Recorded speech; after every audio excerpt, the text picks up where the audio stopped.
Only believe. Only believe. And all things are possible. Only believe. My Lord, I believe. Yes, I believe. My Lord, I believe Amen. that all things are possible. My Lord, I believe. And we all believe. My Jesus is here. My Jesus is here. And all things are possible. My Jesus is here. My Jesus is here. Thank you, Lord. My Jesus is here. And all things are possible. My Jesus is here. హల్లెలూయా. పరిశుద్ధ గ్రంథము వైపు తిరుగుతాం. పరిశుద్ధ గ్రంథంలో నుండి ప్రకటన గ్రంథము 4వ అధ్యాయము 4-5 వచనాలు చదువుదాం. సింహాసనము చుట్టూ 24 సింహాసనాలుండెను. ఈ సింహాసనముల యందు 24 పెద్దలు తెల్లని వస్త్రములు ధరించుకొని తమ తలల మీద సువర్ణ కిరీటములు పెట్టుకున్న వారై కూర్చుండిరి. ఆ సింహాసనములో నుండి మెరుపులు, ధ్వనులు, ఉరుములు బయలుదేరుచున్నవి. మరియు ఆ సింహాసనము ఎదుట 7 దీపములు ప్రజ్వలిల్లుచున్నవి. అవి దేవుని 7 ఆత్మలు. చాలండి, ప్రార్థన చేద్దాం. స్తోత్రములు ప్రభువా, మహిమ గల రాజ్య, మీకే స్తుతులు స్తోత్రములు చెల్లించుకొనుచున్నాము. ఇప్పటిదాకా నీ ప్రియబిడ్డలు పాటల ద్వారా నిన్ను స్తుతించారు. చప్పట్లు కొట్టుచు, వాయిద్యములు వాయించుచు, కంఠ స్వరాల ద్వారా నీకు మహిమను తెచ్చారు ప్రభువా. అతి ప్రాముఖ్యమైన సమయంలోనికి మేము వచ్చి ఉండగా ప్రభువా, అయ్యా ఈ గడియ వాక్యం ఇవ్వండి ప్రభువా. ప్రస్తుత కాలానికి సంబంధించిన వర్తమానము ప్రభువా, మీరే మాతో మాట్లాడండి ప్రభువా. వాక్యములో మా స్థానము ఏమై ఉన్నదో మేము చూచులాగా మా నేత్రాలు తెరవండి ప్రభువా. నీ కృప మాకు తోడుగా ఉంచండి. మా మధ్య ఒక్క బలహీనుడు కూడా లేకుండా చేయమని, మీరే మా అందరితో మాట్లాడమని నజరేయుడైన యేసుక్రీస్తు నామములో ప్రార్థన చేసి అడిగి వేడుకొనుచున్నాము. ఆమేన్. కూర్చున్నాం.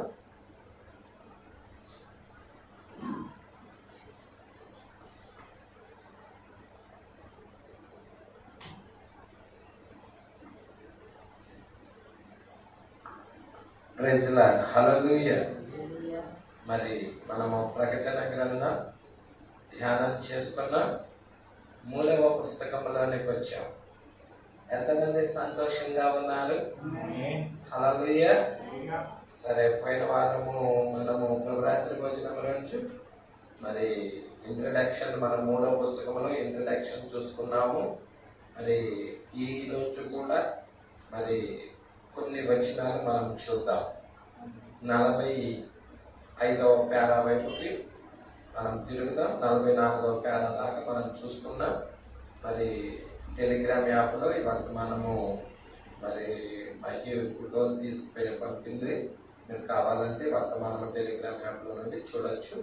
మరి ఇక్కడ మనకి 40వ పేరాలో నుండి చూసినట్లయితే ఇక్కడ మరి ఊపిరితిత్తులలో వాచిపోయి మరి శ్వాస కూడా పీల్చుకోవడం ఇబ్బందిగా ఉన్న ఒక చిన్న బిడ్డకి ప్రవక్త ప్రార్థన చేస్తాడు. ఆ ప్రవక్త బాగవటం గురించి 40వ పేరాలో ఉంటుంది. 41వ పేరాలో మరి ఇక్కడ ఒక సహోదరుడు కనపడతారు, ఎల్సి దివాన్స్ అని మనం చూస్తా ఉన్నాము.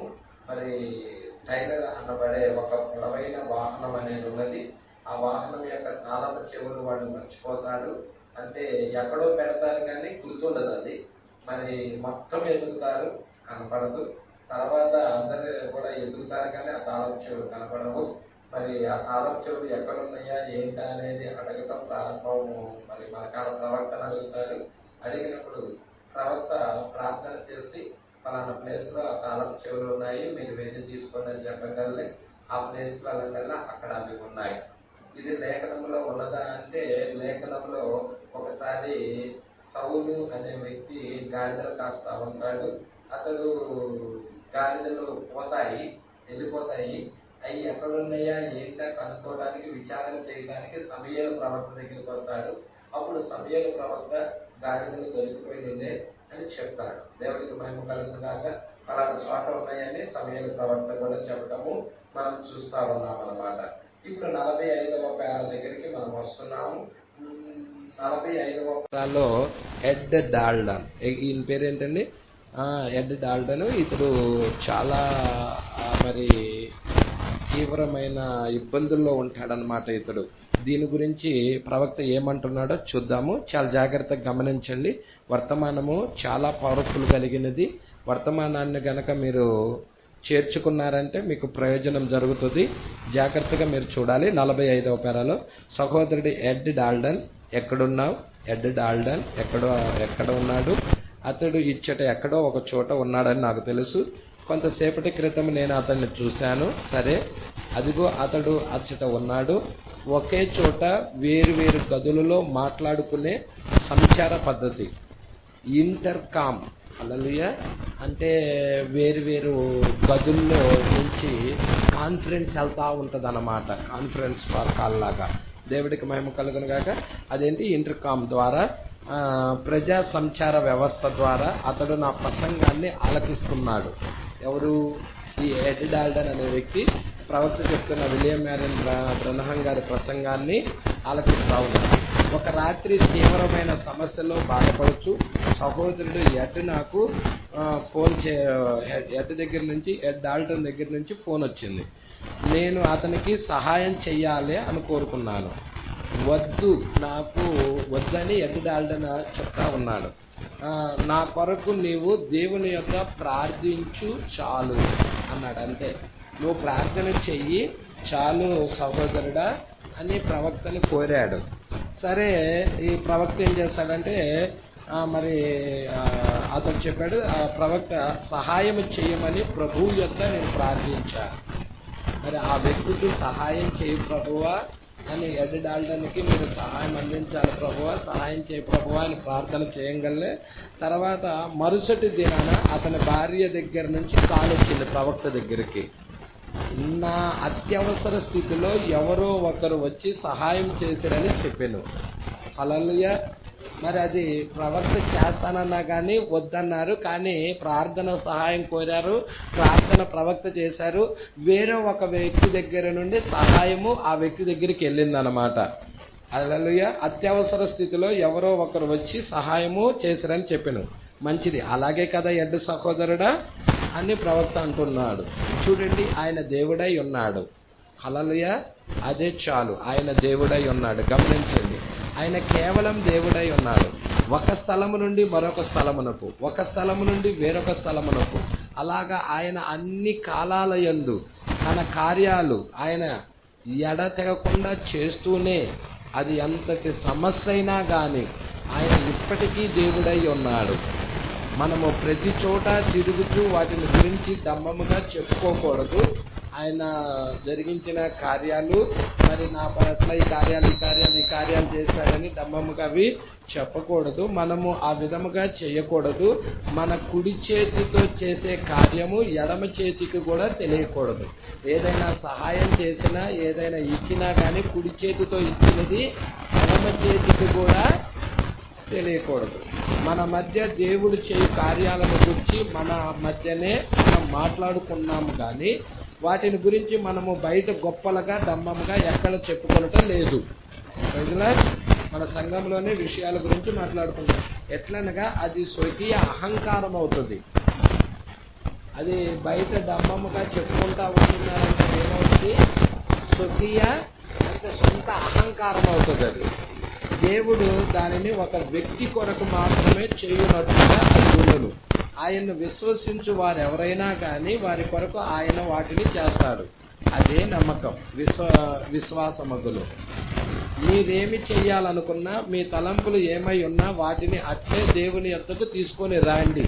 మీ తలంపులు ఏమున్నా కానీ వాటిని అట్లే దేవుని యొద్దకు తీసుకొని రండి. ఆయన సమస్తము అనుగ్రహించే దేవుడు. అది నిజమే కదా. కాబట్టి మన ప్రార్థనలకు ఆయన జవాబిచ్చే దేవుడై ఉన్నాడు. దేవుడు మన ప్రార్థనలు ఆలకించి జవాబిచ్చుటకు ఆయన మనకి తండ్రి అయి ఉన్నాడు. దేవుడు మనకేమై ఉన్నాడు? తండ్రి అయి ఉన్నాడు. దేవుడికి మహిమ కలుగును గాక. పట్టుకుంటున్నారా అండి? మరి ఆయన తండ్రి అని పలకకూడదని చాలా మంది అంటున్నారు. అది కరెక్ట్ కాదండి. ఆయన మనకు తండ్రి అయి ఉన్నాడు. హల్లెలూయా. ఇప్పుడు జరుగుతున్న ఈ కూటాల్లో ప్రభువుకు చిత్తమైన ఎడల ఈ కూటమి యొక్క చివర మనము చేయు విధానముగా కూటము ఆఖరిలో హృదయ రహస్యాలు వివేచించుట కూడా చెయ్యాలని నేను తలంచాను. కానీ ఆయన ఏమి చేయబోతున్నాడో మనకేం తెలియదు. ఆయన ఏమి చెయ్యునో దానినే నేను కూడా చెయ్యాలని కోరుకుంటున్నాను అంటున్నాడు ప్రవక్త. దాన్ని ఈ విధముగా చేద్దామని నిర్ణయించుకొని ఆ ప్రకారంగా మీరు చేయకూడదన్నమాట. దేవునికి అర్పించుకోవాలి. ఆయన ఎలా కదిలాడితే అలా కదలాలి. హల్లెలూయా. ఈ విధముగా చేద్దామని నిర్ణయించుకొని ఆ ప్రకారం మీరు చేయకూడదు. కానీ ఆయన ఏ విధముగా చెయ్యాలని కోరుకుంటున్నాడో అలాగే చేయుటకు మీరు ఆయనను అనుమతించండి అంటున్నాడు. అంటే మీకై మీరు ఆయనకు అప్పగించుకోవాలన్నమాట. ఆయన్ని రంగం మీదకి తేవాలన్నమాట. ఆయన ఆ కార్యాలు జరిగించేలాగా చూడాలి. దేవుడికి మహిమ కలుగును గాక. ఇప్పుడు ప్రకటన గ్రంథము 4వ అధ్యాయము మరియు గడియారము ఆపివేయండి. హల్లెలూయా. ఒక వ్యక్తి తాను ఒక విషయం చెప్పాలని అడుగుచున్నాడు. ఒక వ్యక్తి వాక్యంలోకి వెళ్లే ముందుగా మరి ఒక వ్యక్తి ఒక విషయం చెప్పాలని అడుగుచున్నాడు. అలాగే సహోదరుడా అంటున్నాడు.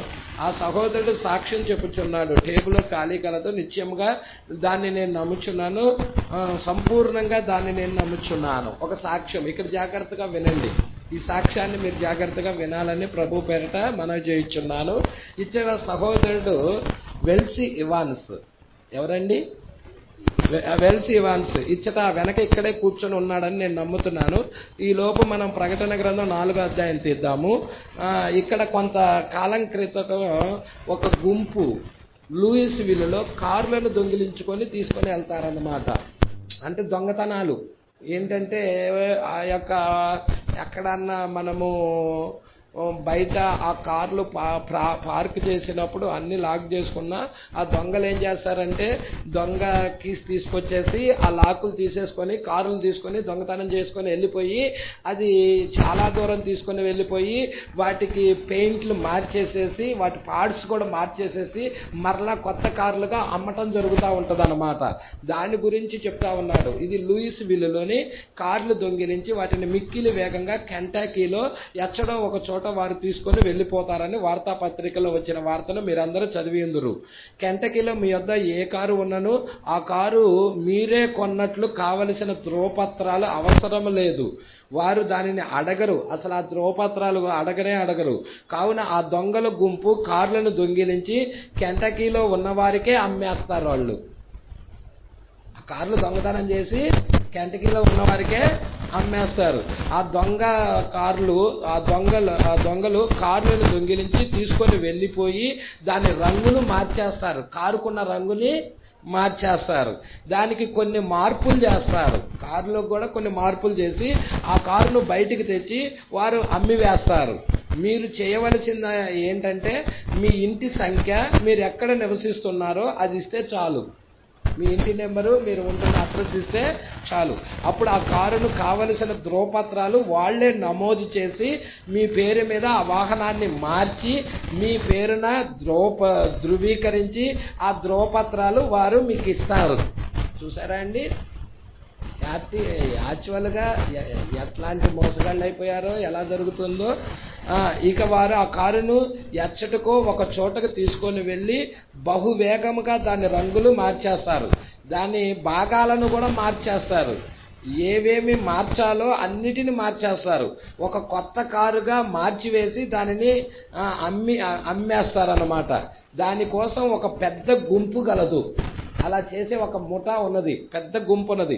ముఖ్యముగా అమెరికా సంయుక్త రాష్ట్రాలంతటా మరియు కెంటకీలోనే ఇలాంటి అత్యధికముగా జరుగుతున్నవి. దీని గురించి ఒక వ్యాసము పత్రికల్లో కూడా వచ్చింది కొంతకాలం కిందటే. నేను చదివాను. అది మంచిది. గొప్ప మరియు మంచి హృదయం గల ప్రశస్తమైన సహోదరుడు ఇవాన్స్. అతడు గొప్ప వ్యక్తి. అతడు చాలా పేదవాడు. అతడు మరి పాత ఏదైనా కార్లు కానీ బైకులు కానీ ఏమైనా వస్తే వాటిని, ఆ డ్యామేజ్ అయిన వాటిని బాగు చేసి అతడు తన జీవనాన్ని గడుపుకుంటా ఉండేవాడు. రిపేర్లు చేసి గడుపుకుంటా ఉండేవాడు. అలాంటి వ్యక్తి ఈ ఇవాన్స్ కూడా మారు మనసు పొంది బాప్తిజం తీసుకొని ప్రవక్త వర్తమానం దగ్గరికి వస్తున్న వ్యక్తి అన్నమాట. మరి చాలా దూరం నుంచి వాక్యం వినటానికి వస్తున్నాడు. ఇక్కడ చూడండి, వస్తున్నప్పుడు ప్రవక్త వాక్యం విని వెళ్లేదారిలో మరి అల్పాహారం తిందామని ఒక హోటల్కి వెళ్తాడు.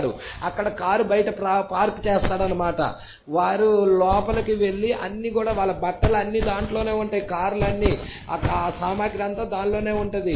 మరి తర్వాత వాళ్ళు హోటల్కి వెళ్ళి అల్పాహారం తిని బయటకు వచ్చేలోపు కారు ఉండదు. కారు తీసుకొని వెళ్ళిపోతారు. ప్రజలే మరి దాని గురించి ప్రవక్త ఇక్కడ చెప్తా ఉన్నాడు. చూడండి, మంచిది. 52వ పేర నేను చదువుతున్నాను.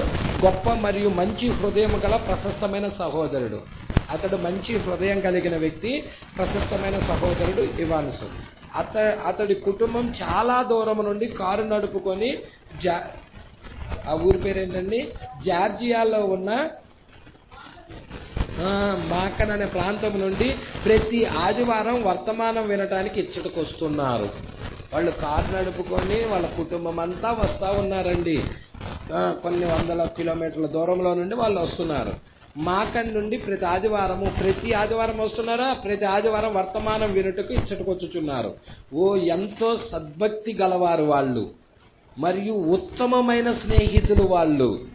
పిదప అతడు మిల్లర్స్ కఫ్టీరియా అనే హోటల్కి వెళ్ళి భుజించును. ఆ యొక్క ఆరాధన అయిపోయిన తర్వాత వాళ్ళు వెళ్ళేదారిలో మిల్లర్స్, ఈ యొక్క హోటల్ పేరు గుర్తుపెట్టుకోండి, మిల్లర్స్ కఫ్టీరియా. మిల్లర్స్ హోటల్ గురించి నేను ప్రచారం చేయటం, ఆ హోటల్ యొక్క ప్రాముఖ్యత గురించి చెప్పటం లేదు, కానీ లూయిస్ విల్లులోనే కెంటకీలో చేయు మరి శ్రేష్టమైన ఆహారము ఆ హోటల్ వారు చాలా చక్కగా తయారు చేస్తారు. హల్లెలూయా. నేను తలంచుచున్నాను. సరే, ఇళ్లలో సరిగ్గా వండరని నేను చెప్పటం లేదండి, ఆ భావంతో నేను చెప్పటం లేదు. బయటికి వెళ్ళినప్పుడు ఆహారం తీసుకోవలసి వచ్చినప్పుడు భావంతోనే నేను చెప్పుచున్నానని మీకు తెలుసు. నేను కూడా అచ్చట భుజించి ఉన్నాను. ఇంట్లో వండుకొని తినే ఖర్చు కంటే చాలా తక్కువ ఖర్చుతో నేను నా కుటుంబంతో కలిసి ఆ హోటల్లో తినగలం. అది నిజమే. కాబట్టి పిదప నేను ఆ హోటల్కి లోపలికి వెళ్ళాము. సహోదరుడు ఇవాన్స్ తన కారు అచ్చట బయట వాహనాలు నిలుపు స్థలం దగ్గర నిలిపి ఏదో ఒకటి తిందామని హోటల్ లోపలికి వచ్చాడు. అతడు తన కుటుంబంతో కలిసి అతడు భుజించి బయటికి వెళ్ళి చూడగా అచ్చట అతడి కారు కనపడలేదు. ఎత్తుకెళ్ళిపోయారనమాట. ఆ కారులో వారి వస్త్రాలు ఉన్నాయి, అన్నీ ఉన్నాయి. ఆ కారు కనపడటం లేదు, అన్నీ దానిలోనే ఉన్నాయి. పేదవాడు మన సహోదరుడు ఇవాన్స్. మన అందరి వలె అతడు కూడా పేదవాడే. అచ్చట ఒక చిన్న వ్యాపారం చేస్తున్నాడు అతను ఉంటున్న గ్రామంలో. అతడు వాహనమును మరమ్మత్తు వ్యాపారమును చేయును. ప్రమాదాలకు గురైన లేదా పాత వాహనాలను అతడు కొని వాటికి ఉన్న సొట్లన్నిటినీ తీసేసి పగుళ్ళు ఏవైనా పోయినవో వాటన్నిటినీ చక్కగా బాగు చేసి వాటిని మరలుగా చక్కగా తయారు చేసి సిద్ధపరుస్తూ ఉంటాడు. ఎవరు? ఈ వన్ సహోదరుడు. అతడు పేదవాడు. ఆ వచ్చే డబ్బుతోనే అతడు అతడు నమ్మి ఏదైతే నమ్ముచున్నాడో, ఏదైతే విశ్వసిస్తున్నాడో ఆ విశ్వసించే సువార్త కొరకు ఆ డబ్బును హెచ్చిస్తాడు. ఎవరు? ఈ ఇవాన్స్ సహోదరుడు. అతడు ఆ డబ్బుని దేని కొరకు ఉపయోగిస్తాడంటే అతడు కష్టపడి వచ్చిన డబ్బును దేవుడు సువార్త పని కొరకు హెచ్చిస్తున్నాడు. హల్లెలూయా. వారి ప్రాంతములోనే వర్తమానాలు ప్రసంగించుచు ఒక వర్తమానికుణ్ణి ఎచ్చట నుండైనా పంపించి ఆ దేశమున ఉన్న వారికి సహాయం చెయ్యవల్లని నేను ప్రార్థిస్తున్నాను అంటున్నాడు. Praise lord. ఇప్పుడు ఇవాన్స్ సహోదరుడు ఏం చేయాలో అర్థం కాక వచ్చాడు. అతడు పోలీసులకు ఆ సమాచారం చెప్పాడు. అయ్యా, ఇట్లా నా కారు దొంగిలించుకొని తీసుకొని వెళ్ళారు, నేను పలానా హోటల్ దగ్గర ఉన్నాను, మిల్లర్స్ హోటల్ దగ్గర ఆ కారు పార్కింగ్ చేశాను. అయితే నేను ఆ యొక్క హోటల్లో చేసి ఆ యొక్క అల్పాహారం తిని వచ్చేలోపు ఆ కారు దొంగిలించబడినది, తీసుకొని వెళ్ళిపోయారు ఎవరో. హల్లెలూయా. మరి నా కారు కనపడటం లేదని చెప్పాడు. పోలీసులకు ఆ సమాచారం చెప్పాడు. వారు కూడా దానిని కనిపెట్టలేకపోయారు. పోలీసులు కూడా కనిపెట్టలేకపోయారు. కావున అతడు మరియు అతనితో పాటు సహోదరుడు ఫ్రెడ్ మా ఇంటికి వచ్చారు. అతనితో పాటు ఫ్రెడ్ సహోదరుడు వీళ్ళిద్దరు కలిసి ప్రవక్త ఇంటికి వచ్చారు. మేము గదిలో కూర్చొని ఆ విషయాన్ని గురించి మాట్లాడుకున్నాం. అసలు ఎలా జరిగినది ఏంటి దాని గురించి, ఆ విషయం గురించి ఇప్పుడు అదే మనం చేయాల్సిన మార్గం అని నేను చెప్పాను. మనం గదిలో కూర్చొని ఏమి జరగబోతుందో కనిపెట్టుటకు మనం దేవుని యొద్దకు వెళ్దాం.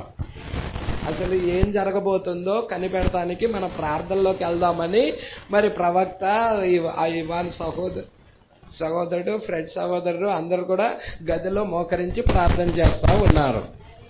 మనము ప్రభువును అడిగినప్పుడు ఆ కారు తీసుకొని వెళ్ళిన వ్యక్తి, ప్రభువా, అతడు ఎచ్చట నుండి తీసుకొని వెళ్ళాడో మరలా ఆ కారు తిప్పుకొని అచ్చటకే తీసుకొని వచ్చి పెట్టినట్లుగా చేయు ప్రభువా అని ప్రార్థించాం. Praise lord. వాస్తవముగా దొంగలు తప్పించుకొనుటకు అతి వేగముగా కారు నడుపుకొని ఆ ప్రాంతంలో ఉండరనమాట.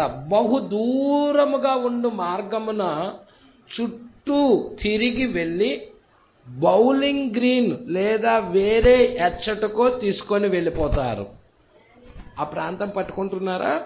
బౌలింగ్ గ్రీన్ అనే ప్రాంతం దగ్గరికి ఎచ్చటకో తీసుకొని పోయి వారి యొక్క రహస్య స్థావరాలకు తీసుకొని వెళ్ళి అచ్చట ఎంత త్వరితముగా దాని రంగును దాని రూపురేఖలను మార్చగలరో అంత త్వరితముగా వారు దాని రంగులన్నిటినీ మార్చివేస్తారు.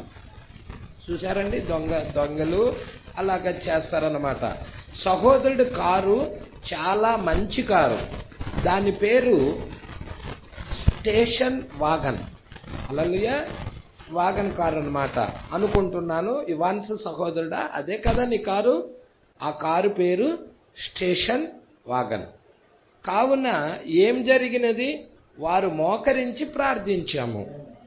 మేము పర్వాలేదు, సమస్తం చక్కగానే ఉన్నట్లు ప్రభు మాకు సాక్ష్యాన్ని అనుగ్రహించాడు. ఆ సమయం ప్రభు యొక్క శక్తి మా పైకి వచ్చినది.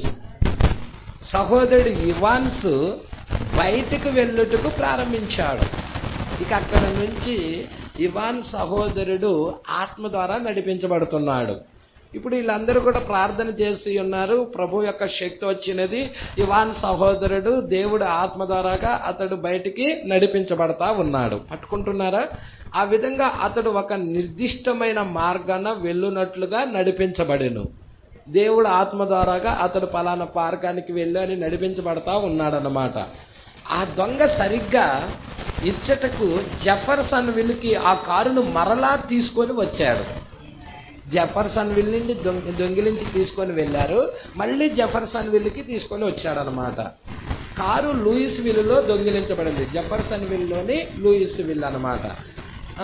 కారును దొంగిలించిన వ్యక్తి దానిని బౌలింగ్ గ్రీన్ వరకు తీసుకొని వెళ్ళి, చెప్పారు ఇందాక ప్రాంతం పట్టుకున్నారా, ఆ ప్రాంతం దగ్గరికి తీసుకొని వెళ్ళి దాన్ని మరలా తిరిగి త్రిప్పుకొని ఇక్కడికి తీసుకొని వచ్చి వదిలిపెట్టి వెళ్ళిపోయాడు అతడు.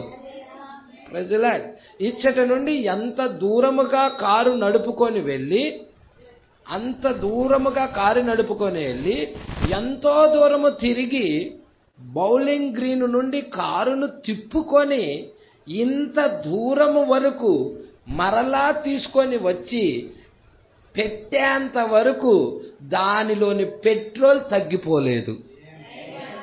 సహజంగా నడుపుతున్నప్పుడు పెట్రోల్ తగ్గిపోతుంది కదండి, అసలు పెట్రోలే తగ్గటం లేదు. ప్రజలా ఎంత గొప్ప కార్యమో చూడండి. ఎన్ని వందల మైళ్ళు నడుపుతున్నా కానీ పెట్రోల్ తగ్గటం లేదు. మరి దేవుడు చేసే కార్యాలు అద్భుతమైన కార్యాలండి. హల్లెలూయా. మరి ఆ కారులోని పెట్రోలు తగ్గటం లేదు. ఆ దొంగ కారును మరలా ఇచ్చటకే తీసుకొని వదిలిపెట్టి వెళ్ళిపోయాడు. కారు తాళపు చెవులు కారులోనే వదిలిపెట్టాడు. ఆ దొంగ నడుచుకుంటూ వెళ్ళిపోయాడు. రైతులా దొంగ కూడా దేవుడు మనసును మార్చేశాడండి. హల్లెలూయా. దొంగకి ఆ మనస్సు కారును మరలా దొంగిలించిన వ్యక్తి మరలా కారు ఇవ్వాలన్న ఆలోచన పుట్టించింది మన దేవుడు. దొంగ కూడా మనసు మార్చాడంటే చూసారా ఎంత గొప్ప కార్యమో. హల్లెలూయా. ఆ దొంగ నడుచుకుంటూ వెళ్ళిపోయాడు. ఇక ఆ కారు అక్కడ పెట్టేసి నడుచుకుంటా వెళ్ళిపోయాడు. సహోదరుడు ఇవాన్స్ దానిని సులభముగా కనుగొనుటకు గాను కారును లూయిస్ విల్లుకు పెట్టకుండా జెఫర్సన్ విల్లో వదిలిపెట్టి వెళ్ళిపోయాడు. ఆ దొంగ కారును అంత దూరము నడుపుకుంటూ తిరిగి వచ్చి సరిగ్గా జెఫర్సన్ విల్లో వదిలిపెట్టెను. పక్షులు తమకు లోబడినట్లుగా చేయుటకు ప్రభువుకు సాధ్యమగును. హల్లెలూయా. అలాగే దొంగ కూడా తన మాటకు లోబడినట్లుగా ఆయన చెయ్యగలడు. హల్లెలూయా. పక్షులు ఆయనకు లోబడినట్లుగా ప్రభువుకు లోబడేటట్లుగా చేస్తే మరి చూసారా అండి, జంతువులు లోబడ్డాయి, పక్షులు లోబడ్డాయి. అలాగే దొంగ కూడా తన మాటకు లోబడినట్లుగా ఆయన చెయ్యగలడు. శత్రువులు ఆయనకు లోబడినట్లుగా ఆయన చెయ్యగలడు. మీకు తెలుసా, మార్టినేనండి ఒక రాజు మార్టిన్ ముఖం చూడటానికి కూడా ఇష్టపడడు. రాజు ఇట్లా తిప్పుకొని ఉంటాడు. చూడు తలుపులు కూడా వేయబడతాయి అన్నమాట. రాజు దగ్గరికి వెళ్ళటానికి వెళ్ళనీయకుండా ద్వారాలు కూడా వేయబడతాయి. ప్రార్థన చేసినప్పుడు తలుపులు తెరుచుకొని నడుచుకుంటూ వెళ్తాడు. ఆ రాజు నాతో మాట్లాడలాగా చెయ్యి ప్రభు అంటే ముఖం తిప్పుకున్న రాజు కూడా ఒకసారి ఇట్లా తిప్పేసుకొని మాట్లాడేలాగా చేస్తాడు. మరి ఎంత గొప్ప దేవుడు అండి మన ప్రభు. హల్లెలూయా. మరి శత్రువులు కూడా ఆయనకు లోబడేటట్లు ఆయన చేయగలడు. ఆయన దేవుడు. కారును ఆ దొంగ దొంగిలించి తీసుకొని వెళ్ళినా దానిలోని ఏది కూడా పోలేదు, అన్నీ అలాగే ఉన్నాయి. చాలా దూరం, పక్కన కాదండి, చాలా దూరం తీసుకెళ్ళాడు. ఇంచుమించు బౌలింగ్ గ్రీన్ వరకు ఆ కారును దొంగ నడిపించుకుంటూ వెళ్ళిపోయినా తిరిగి ఆ సమయమున పరిశుద్ధాత్మ ఆ దొంగతో వెనకకు తిరుగుము, కారును వెనక్కి త్రిప్పుకొని తిన్నగా జెఫర్సన్ విల్లుకు నడిపించుకొని వెళ్ళుము. పరిశుద్ధాత్మ చెబుతుంది ఆ దొంగతో. హల్లెలూయా. చూసారండి ఆయన బిడ్డల పక్షాన దేవుడు ఎలాంటి కార్యం చేస్తున్నాడో. జెఫర్సన్ విల్లో సరిగ్గా పలానా వీధిలోకి కారును తీసుకొని వెళ్ళు, అచ్చట సరిగ్గా ఈ స్థలమున కారును ఆపు. అంతా అటు పరిశుద్ధాత్మ పనిచేస్తున్నాడు, ఇటు పరిశుద్ధాత్మ పనిచేస్తా ఉన్నాడు. మరి దొంగ దగ్గరకి పరిశుద్ధాత్మ దొంగతో చెప్తా ఉన్నాడు, నీవు ఆ కారును తిరిగి జెఫర్సన్ విల్కి తీసుకెళ్ళమని, పలానా గల్లీకి తీసుకెళ్ళమని, పలానా ప్రాంతంలో ఆ కారును ఆపమని పరిశుద్ధాత్మ చెప్పినప్పుడు వాడు అట్టాగే చేశాడు. ఏంటి పాస్టర్ గారు, దొంగతో కూడా చెప్తాడా? పరిశుద్ధాత్మ దేవుడు దొంగతో కూడా చెబుతాడా? మీరు చూడండి, పరిశుద్ధాత్మ దేవుడు పెంతుకోస్తు దినాన మరి పెంతుకోస్తు వాళ్ళ దగ్గర భాషలు మాట్లాడేవారు దగ్గర పరిశుద్ధాత్మ వారితో మాట్లాడుతుంటే ఒక వ్యక్తి భాషలు మాట్లాడుతున్నాడు, ఇంకొక వ్యక్తి ట్రాన్స్లేషన్ చేస్తున్నాడు. మరి ప్రవక్త వారు మాట్లాడేది కరెక్టా కాదా అని వాక్యంలో చూసినప్పుడు అది కరెక్ట్గానే ఉన్నది. మరి ప్రవక్త కనుగొనే మార్గం దగ్గరికి వెళ్ళినప్పుడు ఒక సహోదరుడు నిజముగా అతడు మంచి వ్యక్తి అని కనుక్కున్నాడు, ఇంకొక సహోదరుడు మంచి వ్యక్తి కాదని కనుక్కున్నాడు. మంచి వ్యక్తి కాదు కదా, పరిశుద్ధాత్మ ఇతని మీదకి ఎలా వచ్చినదా అని ప్రవక్తకి చాలాసేపు ఆ డౌట్ ఉండిపోయినది. చాలా మరి నెల్ల తరబడి ఉండిపోయినప్పుడు ప్రార్థన చేసినప్పుడు దేవుడు దానిని ఆ యొక్క జవాబును ప్రవక్తకి ఇచ్చాడు. నీతిమంతుల మీద అనీతిమంతుల మీద ఒకే వర్షము కురుస్తుందని. అక్కడ దాకేందుకు మొదటి రాకడలో మనం చూస్తే ప్రధాన యాజకుడు కైప పరిశుద్ధాత్మతో నింపబడి ప్రవచించాడా? పరిశుద్ధాత్మ అతని మీదకి వచ్చినదా? ప్రధాన యాజకుడు కైప ప్రవచించాడు, పరిశుద్ధాత్మ అతని మీదకి వచ్చినది. హల్లెలూయా. మరి అతడు మరి ఎలాగా మాట్లాడగల, మనుషులందరి కొరకు ఒక వ్యక్తి చనిపోవుట మంచిదని ప్రవచించాడు అతడు. హల్లెలూయా. ఇవన్నీ మీరు పట్టుకోవాలన్నమాట. దొంగకు కూడా అలాగే చేస్తా ఉన్నాడు. ఆ దొంగతో పరిశుద్ధాత్మ చెప్తా ఉంది, వెనక్కి తిరుగుము, కారును వెనక్కి త్రిప్పుకొని తిన్నగా జెఫర్సన్ విల్లుకి నడుపుకొని వెళ్ళుము, జెఫర్సన్ విల్లో సరిగ్గా పలానా వీధికి కారు తీసుకొని వెళ్ళుము. వీధికి పేరు కూడా చెప్తున్నాడు. అచ్చట సరిగ్గా ఆ స్థలమున కారు నిలుపుము, ఎందుకనగా నేను అతడిని ఇచ్చటకి పంపించబోచున్నాను. ఆ కారు కలిగిన వ్యక్తిని ఇవాన్స్ని ఈ ప్రాంతానికి పంపించబోచున్నాను. అతడిని సరిగ్గా ఇచ్చటికి నడిపించి తన కారును కనుగొనేటట్లు పరిశుద్ధాత్మ చేసినది. చూసారండి రెండు వైపులా పరిశుద్ధాత్మ ఎలాగ పనిచేసినదో. ఇప్పుడు ఇవాన్స్ను కూడా సరిగ్గా మరి నడిపిస్తా ఉన్నది పలానా వీధికి. ఆత్మ ద్వారాగా ఆయన కూడా నడిపించబడతా ఉన్నాడు, బయటికి వచ్చాడు, నడిపించబడతా ఉన్నాడు. మరి ఆ కారు ఉన్న ప్లేస్ దగ్గరికి నడిపించేసింది, ఆ కారు గుర్తించుకునేలాగా కూడా చేసింది. సహోదరుడు వెల్డ్, అది నిజమే కదా? నిజం సహోదరుడా, అది నిజం. 60వ పేరా వైపు చూస్తున్నామండి. ఆయన దేవుడై ఉన్నాడు. రాయి సహోదరుడా, మన ప్రార్థనలకు ఆయన జవాబిచ్చే దేవుడు. సహోదరుడా పేరేంటండి, స్లక్స్టర్. ఇది కూడా అదే విధముగా మీ యొక్క చిన్న కుక్క పిల్ల కూడా ఆయన స్వస్థపరచగల దేవుడు. చిన్న కుక్క పిల్ల గురించి కూడా ఆయన శ్రద్ధ వహిస్తాడా? కంపల్సరిగా ఆయన శ్రద్ధ వహించే దేవుడు. మీకు తెలుసా మరి 11వ ఆజ్ఞ అనుకుంటండి, 11వ ఆజ్ఞలో అపాజీ గురించి ఆయన శ్రద్ధ వహించాడు. ఆ తల్లి చావు బతుకుల మధ్య ఉన్నది. మరి ఆ యొక్క చిన్నవి కూడా అవన్నీ కూడా ఆ తల్లి దగ్గర నుండి పాలు తాగటానికి ఆ పిల్లలన్నీ కూడా అక్కడే ఉండిపోయి ఉన్నాయండి. ఆ తల్లి ఎంత చావు బతుకుల మధ్య ఉన్నదో. హల్లెలూయా. మరి అలాంటిది దేవుడు ఆ జీవిని స్వస్థపరిచాడు అక్కడ. హల్లెలూయా.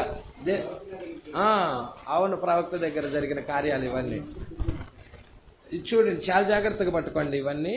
ఆ చిన్న కుక్క పిల్ల కూడా ఆయన స్వస్థపరచగలిగిన దేవుడు. ఆయన దానిని స్వస్థపరచునని నేను ఎరుగుదును.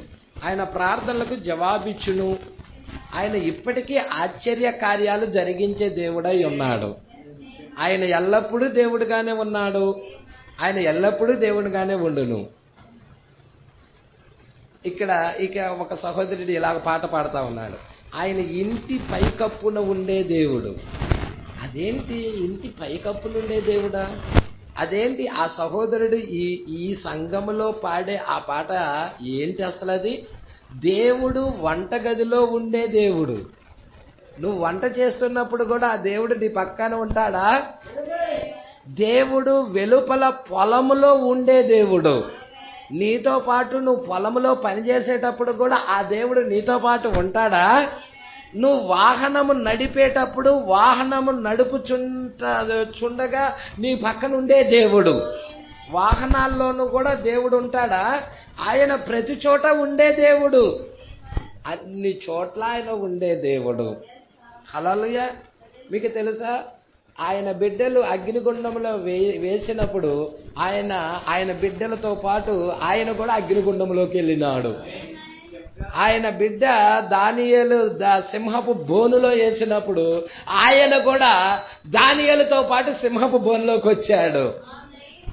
మరి ఆయన కుమారుడు యోహాను నువ్వు చూస్తే నూనెలో 24 గంటలు కాగే నూనెలో వేసినప్పుడు ఆయన కూడా ఆ నూనెలోకి వచ్చాడు. లేకపోతే యోహాను కాలి మసైపోయేవాడు. దేవుడికి మహిమ కలుగును గాక. కాగే నూనెలో యోహాను వేసినా కానీ ఎంట్రుకు కూడా కాలలేదు. ఆయన ఏ వస్త్రము కూడా శరీరము కూడా కాలలేదు. అందుకే ఆయన మాంత్రికుడు అని, ఈయన మనం చంపలేమని ఆయన ఏం చేశారంటే పద్మాస్ దీవిలో పడేశారు రోమా ప్రభుత్వం. దేవుడికి మహిమ కలుగును గాక. మరి ఆయన నువ్వు వెళ్ళే ప్రతి స్థలంలో కూడా ఆయన ఉండే దేవుడు. ఆయన నీతో పాటు ఉండే దేవుడు. అదంత అద్భుతంగా ఉన్నది. హల్లెలూయా. మనము అలాగే అనేక కార్యాల గురించి చెప్పుకుంటూ వెళితే మన పాఠ్యాంశంలోనికి మనం వెళ్ళలేం. హల్లెలూయా. ఈ ప్రకటన గ్రంథము 4వ అధ్యాయం 3వ భాగంలోనికి మనము వెళ్ళలేమంటున్నాడు. సరే మంచిది, ప్రార్థన కొరకు 1 నిమిషం మనం తలలు వంచుదామంటున్నాడు. ఇప్పుడు ఆ వర్తమానంలోకి వెళ్లే ముందుగా ప్రవక్త ప్రార్థన చేస్తున్నాడు. ప్రవక్త ప్రార్థన జాగ్రత్తగా పట్టుకోండి. ప్రవక్త ప్రార్థన ఎలా చేస్తున్నాడో చూడండి. ఎందుకంటే మనము కూడా మన యొక్క మార్గదర్శి, మన ప్రవక్త నడిచిన మార్గంలో మనం నడవలసిన వారమై ఉన్నాము. మా ప్రవక్త వెళ్ళిన విధానంలో మనం వెళ్ళవలసిన వారమై ఉన్నాము. ఎందుకంటే మన ప్రవక్త ప్రార్థన ఎలా చేస్తున్నాడో చూడండి ఒకసారి. కృపగల పరలోకపు తండ్రి ఏమంటున్నాడు? కృపగల పరలోకపు తండ్రి, మీ పరిశుద్ధ వాక్యము కొరకు మేము ఎంతో ఆసక్తితో మేము ఉన్నందున మా హృదయములు బహుగా మండుచున్నవి. ఆ వాక్యము కొరకు ఎంతో ఆసక్తితో ఉన్నందున మా హృదయాలు బహుగా మండుచూ ఉన్నవి. మీ ఆత్మ క్రిందకు దిగి వచ్చి మా మధ్య సంచరించుచు మాతో మాట్లాడుననియు మేము ఎరుగుదుము. మరియు మా హృదయాలు వాటిని గైకొని పట్టుకొనుటకు వేగిరపడుచున్నవి. కాబట్టి ప్రభువా, మేము చాలా చక్కని అనుభూతి చెందునట్లు అనిపించుచున్నది. చాలా చక్కగా అనుభూతి చెందేటట్లుగా అనిపించుచున్నది. మిక్కిలి గందరగోళములో నిండి ఉన్న అంధకారపు గడియ ఇది. భూలోకం ఎలాగున్నది అంటున్నాడు, భూమి మీద పరిస్థితులు ఎలాగున్నాయి అంటున్నాడు.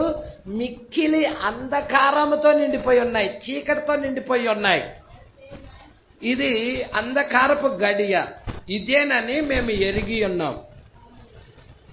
ప్రవక్త చెప్పినట్లుగా ఈ అంత్య దినాల్లో ఒక కరువు వచ్చునని ఆమోసు చెప్పాడు కదండి. అది ఈ విధమైన క్రమమున ఉండవచ్చు. రాబోవు దినముల యందు దేశములో నేను క్షామము పుట్టింతును. క్షామం అంటే కరువు. అది అన్నపానాలు లేకపోవుట చేత కలుగు క్షామము కాక, దేవుని యొక్క సత్యవాక్యమును వినుటకై మానవులు తూర్పు నుండి పడమర వరకు ఉత్తరము నుండి దక్షిణము వరకు దేవుని యొక్క సత్యవాక్యము వెదుకుచు సంచరించెదరు.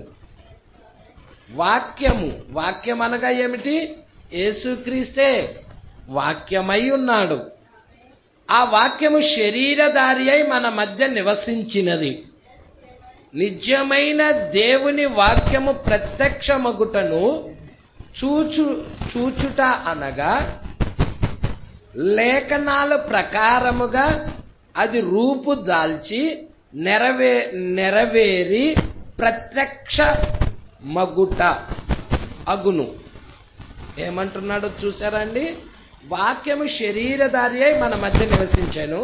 నిజమైన దేవుని వాక్యము ప్రత్యక్షమగుటను చూచుట అంటే లేఖనాల ప్రకారంగా అది రూపు దాలుస్తుంది, నెరవేర్చబడుతుంది, ప్రత్యక్షమగుట అగును. హల్లెలూయా. ఇది అప్పుడు నువ్వు చూశావని వాక్యం. ఇది జరగకుండా నువ్వు వాక్యం చూశాను అంటే ఉపయోగం లేదు. ప్రజల ఆ వాక్యము కొరకు ప్రజలు అటు ఇటు తిరుగుతూ మిక్కిలిగా వెదుకుచు చివరకు దానిని కనుగొనుటలో విఫలమవుచున్నారు. కనుగోలేకపోతున్నారు ప్రజలు ఈ గడియ వాక్యాన్ని. ప్రస్తుత కాలానికి ఇవ్వబడిన ప్రత్యక్షతని ప్రజలు కనుగొనలేకపోతున్నారు. ఓ దేవా, అనేక సంవత్సరాల క్రితం ఆయన కనుగొని మేమెంతో సంతోషించుచున్నాము. అందులో మాకు ఒక్క చుక్కంత సందేహము కూడా లేదు. అది మా హృదయములకు ప్రశస్తమైనదై ఉన్నది. మేము ఆయన్ని కనుగొనుటను బట్టి మేము ఎంతో సంతోషించుచున్నాము. నిజముగా మనము కనుగొని ఉన్నాము కాబట్టి ఆ వాక్యాన్ని సంతోషించుచున్నాము. ఓ దేవా, తమ దేవుణ్ణి ఎరుగువారు బలము కలిగి గొప్ప కార్యాలు చేసెదరు అని నీవు చెప్పితివి. ఇదిగో మేము ఈ అంత్య దినాలలో జీవించుచున్నాము. ఇవే చివరి దినాలు. ఏవేవి కార్యాలు సంభవించునని యేసు ప్రభు చెప్పాడో అవన్నీ మా మధ్య సరిగ్గా ప్రత్యక్షమగుచు వాటన్నిటినీ మేము చూస్తున్నాం. ఈ చివరి కాలంలో ఏవేవి కార్యాలు ప్రత్యక్షమవుతాయని దేవుడు చెప్పాడో అవన్నీ నెరవేర్చబడటం మేము చూస్తున్నాం. ఇప్పుడు ప్రత్యక్షమవటం చూస్తున్నాం అంటున్నాడు. యేసు ప్రభు చెప్పెను అవన్నీ మా మధ్య సరిగ్గా ప్రత్యక్షమగుచు మరి వాటన్నిటినీ మేము చూచుచున్నాం. సూచిక క్రియలు, అద్భుత కార్యాలు, ఆశ్చర్య కార్యాలు ఆయన చేసిన విధముగానే అవి అట్లే ఖచ్చితముగా జరుగుటను మేము చూస్తున్నాము. సొదొమ దినములలో జరిగినట్లు ఆ ప్రకారమే మనుష్య కుమారుని యొక్క రాకడ దినముల్లోనూ జరుగునని ఆయన చెప్పినట్లే కార్యాలు జరుగుట మేము చూచుచున్నాము. ప్రభువా, పరిశుద్ధాత్మ ద్వారా ఆ కార్యాలను వ్యక్తపరచుచు మరియు దానిలోని ఉన్న వాస్తవమైన సంగతులను పొందుకొనున్నట్లు మరియు వాటిని వాక్యము ద్వారా కల్వరిలో ముడిపెట్టి మరియు ఆయనలో మాకు సంపూర్ణత గలదనే విషయమును మేము కనుగొనున్నట్లు చేయుము. ఘనత, దీవెనలు, మహిమ మరియు సమస్తమునకు అర్హుడవు ఆయనకే చెందునుగాక.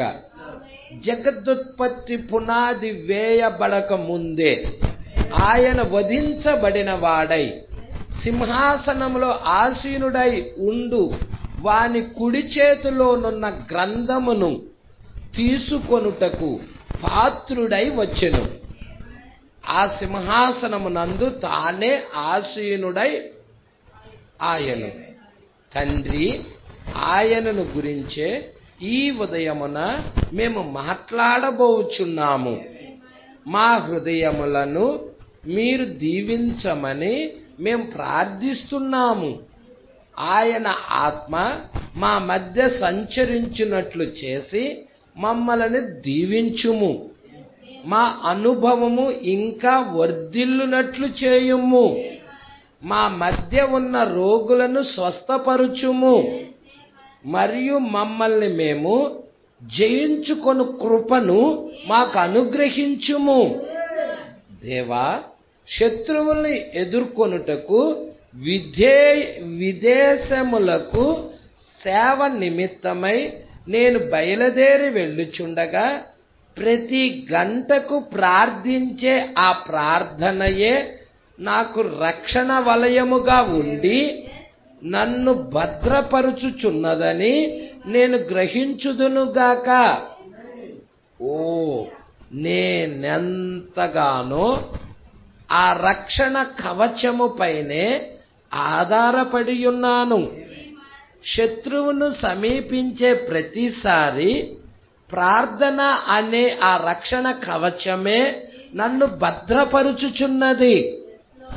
ఎందుకనగా మరలా జన్మించిన అనుభవముతో పరలోక సంబంధ వాసులకు తల్లులు, తండ్రులు, యవ్వన బాలురు, బాలికలు మరియు క్రైస్తవులు మోకాళ్లపై ఉండి ఇలాగు ప్రార్థించుచున్నారు. ఓ దేవా, విడుదలను అనుగ్రహించుము. మరియు తండ్రి, మేము శత్రువు యొక్క స్థావరములోనికి ప్రవేశించి విడుదల కొరకు తప్పిస్తున్న ఒక్కొక్క ప్రశస్తమైన ఆత్మను జయించుటకు మీరు మాకు సహాయము చెయ్యమని మేము ప్రార్థించుచున్నాము. అంధకారములో చిక్కుకొని ఉన్న వారిని బయటకు తీసుకొని వచ్చి వెలుగులో ప్రయాణిస్తున్నట్లుగా ప్రభువా చేయము. అంధకారంలో చిక్కుకున్న వారిని బయటకు తీసుకొని వచ్చి వెలుగులో ప్రయాణించుచున్నట్లుగా చేయుము. దీనిని యేసుక్రీస్తు నామమున అడుగుచున్నాము. ఆమేన్. ఇలాగ ప్రార్థించాడు ప్రవక్త.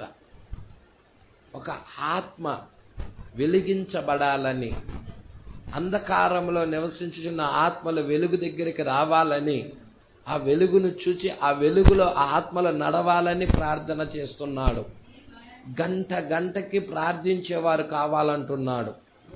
సంఘములో ఉన్న సభ్యులు ఎంతమంది అయితే ఉన్నారో పలానా గంట నుండి పలానా టైం నుండి పలానా టైం దాకా గంటలో నేను ప్రార్థిస్తాను అని అతడు ఆ సమయం తీసుకోవాలి. ఇంకొక సహోదరుడు ఇంకొక గంట తీసుకోవాలి, ఇంకొక సహోదరి ఇంకొక గంట తీసుకోవాలి. అట్టగా 24 hours తీసుకుంటా ఉండాలి. గంటకు ప్రార్థించేవారు. ఆ ప్రార్థనే కాపాడుతుందంటున్నాడు ప్రవక్త. మరి ఇలాంటి గొలుసు ప్రార్థనలు అవసరం మనకు సంఘానికి.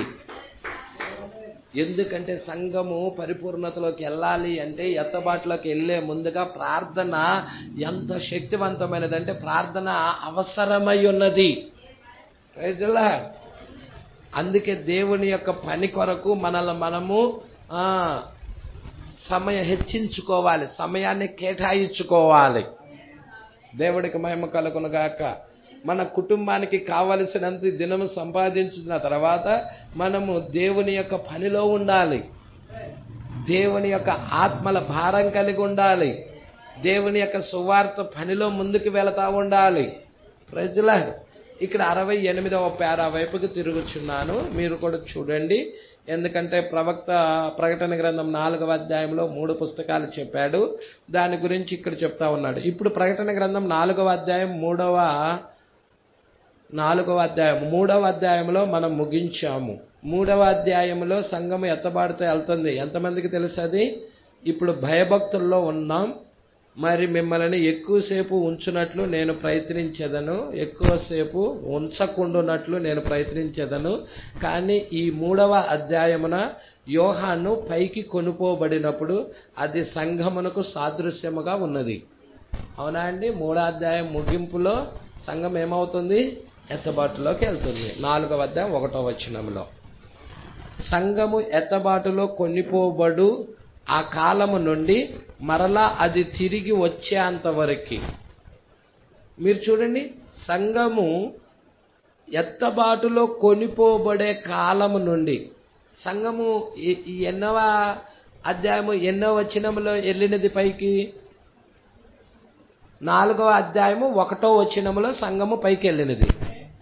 ఎన్నో అధ్యాయం తిరిగి వచ్చినది? 19వ అధ్యాయంలో తిరిగి వచ్చినది. అవునా? ఏమంటున్నాడు చూడండి, సంఘము ఎత్తబాటులో కొనిపోబడు ఆ కాలము నుండి మరలా అది తిరిగి వచ్చే వరకు ఈ మధ్య కాలములో జరుగు కార్యాలున్నాయి. మధ్య కాలంలో ఉండే అధ్యాయాలున్నాయా? జరిగే కార్యాలున్నాయా? ఆ కార్యాలన్నీ కూడా ఇజ్రాయెల్కు సంబంధించినవి. అవన్నీ ఎవరికి సంబంధించినవి అంటున్నాడు? ఇజ్రాయెల్కు సంబంధించినవి. అదే విధముగా ఉండునో మీరు చూడగలరా? హల్లెలూయా. అదే విధముగా ఉండునో మీరు చూడలేదా? ఈ దినమున ప్రజలు ఎలాగ ఉన్నారంటే, ఏదో ఒక గొప్ప కార్యం ఈ ప్రపంచం అంతటిని మరియు సమస్తమును కదిలించబోవచ్చున్నదని ఎదురు చూస్తూ ఉన్నారు. అది లేఖనాసారమైనదే కాదు. అది లేఖనానుసారమైనది కాదు. లేదండి, దీని తదుపరి కార్యమేమనగా క్రమము ప్రకారముగా సంఘము ఎత్తబడుట జరగవలెను. సంఘ కాలాలను గుర్చి చదవండి, దానిలో ఏమి చెప్పబడినో మీరు చూడగలరు. జరగబోవు వివాహ మహోత్సవపు సమయమున సంఘము మహిమలో ఉన్నప్పుడు జరగవలసిన తదుపరి కార్యాలన్నీ జరుగుచుండును. మరలా దేవుడు తిరిగి వచ్చి యూదుల కొరకు గొప్ప అద్భుతములను మరియు అంతర్జాతీయ ఆశ్చర్య కార్యములను చేయును.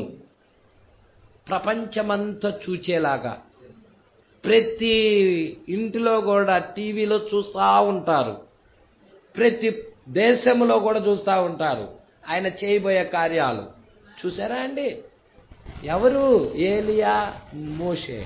వాళ్ళు చంపబడినప్పుడు వీధుల్లోనే వేయబడతారు 3 దినములన్నర. హల్లెలూయా. దేవుడు మరి జీవాత్మ వచ్చి వారు చూస్తూ ఉండగానే దానిలోకి జీవాత్మ వస్తుంది, వారు లెగిసి ఎత్తబట్లకు వెళ్తారు. హల్లెలూయా. ఈ విషయాలన్నీ కూడా అంతర్జాతీయ ఆశ్చర్య కార్యాలు చేయును. ఇక మీదట సంఘము చేయవలసిన కార్యాలు ఏవి ఉండవు. ప్రకటన 3వ అధ్యాయములో సంఘ కాలము సమాప్తమగుచున్నది. అవును కదా? 3వ అధ్యాయము చివర ఏముంది?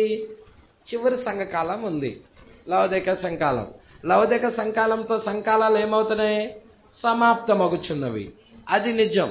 సంఘ కాలాల చివరలో అత్యంత స్వల్పమైన సంఖ్యలో అది సమాప్తమగుచున్నదని మనము కనుగొంటిమి. ఎవరు? అత్యంత స్వల్పమైన సంఖ్య ఎత్తబడేవదు.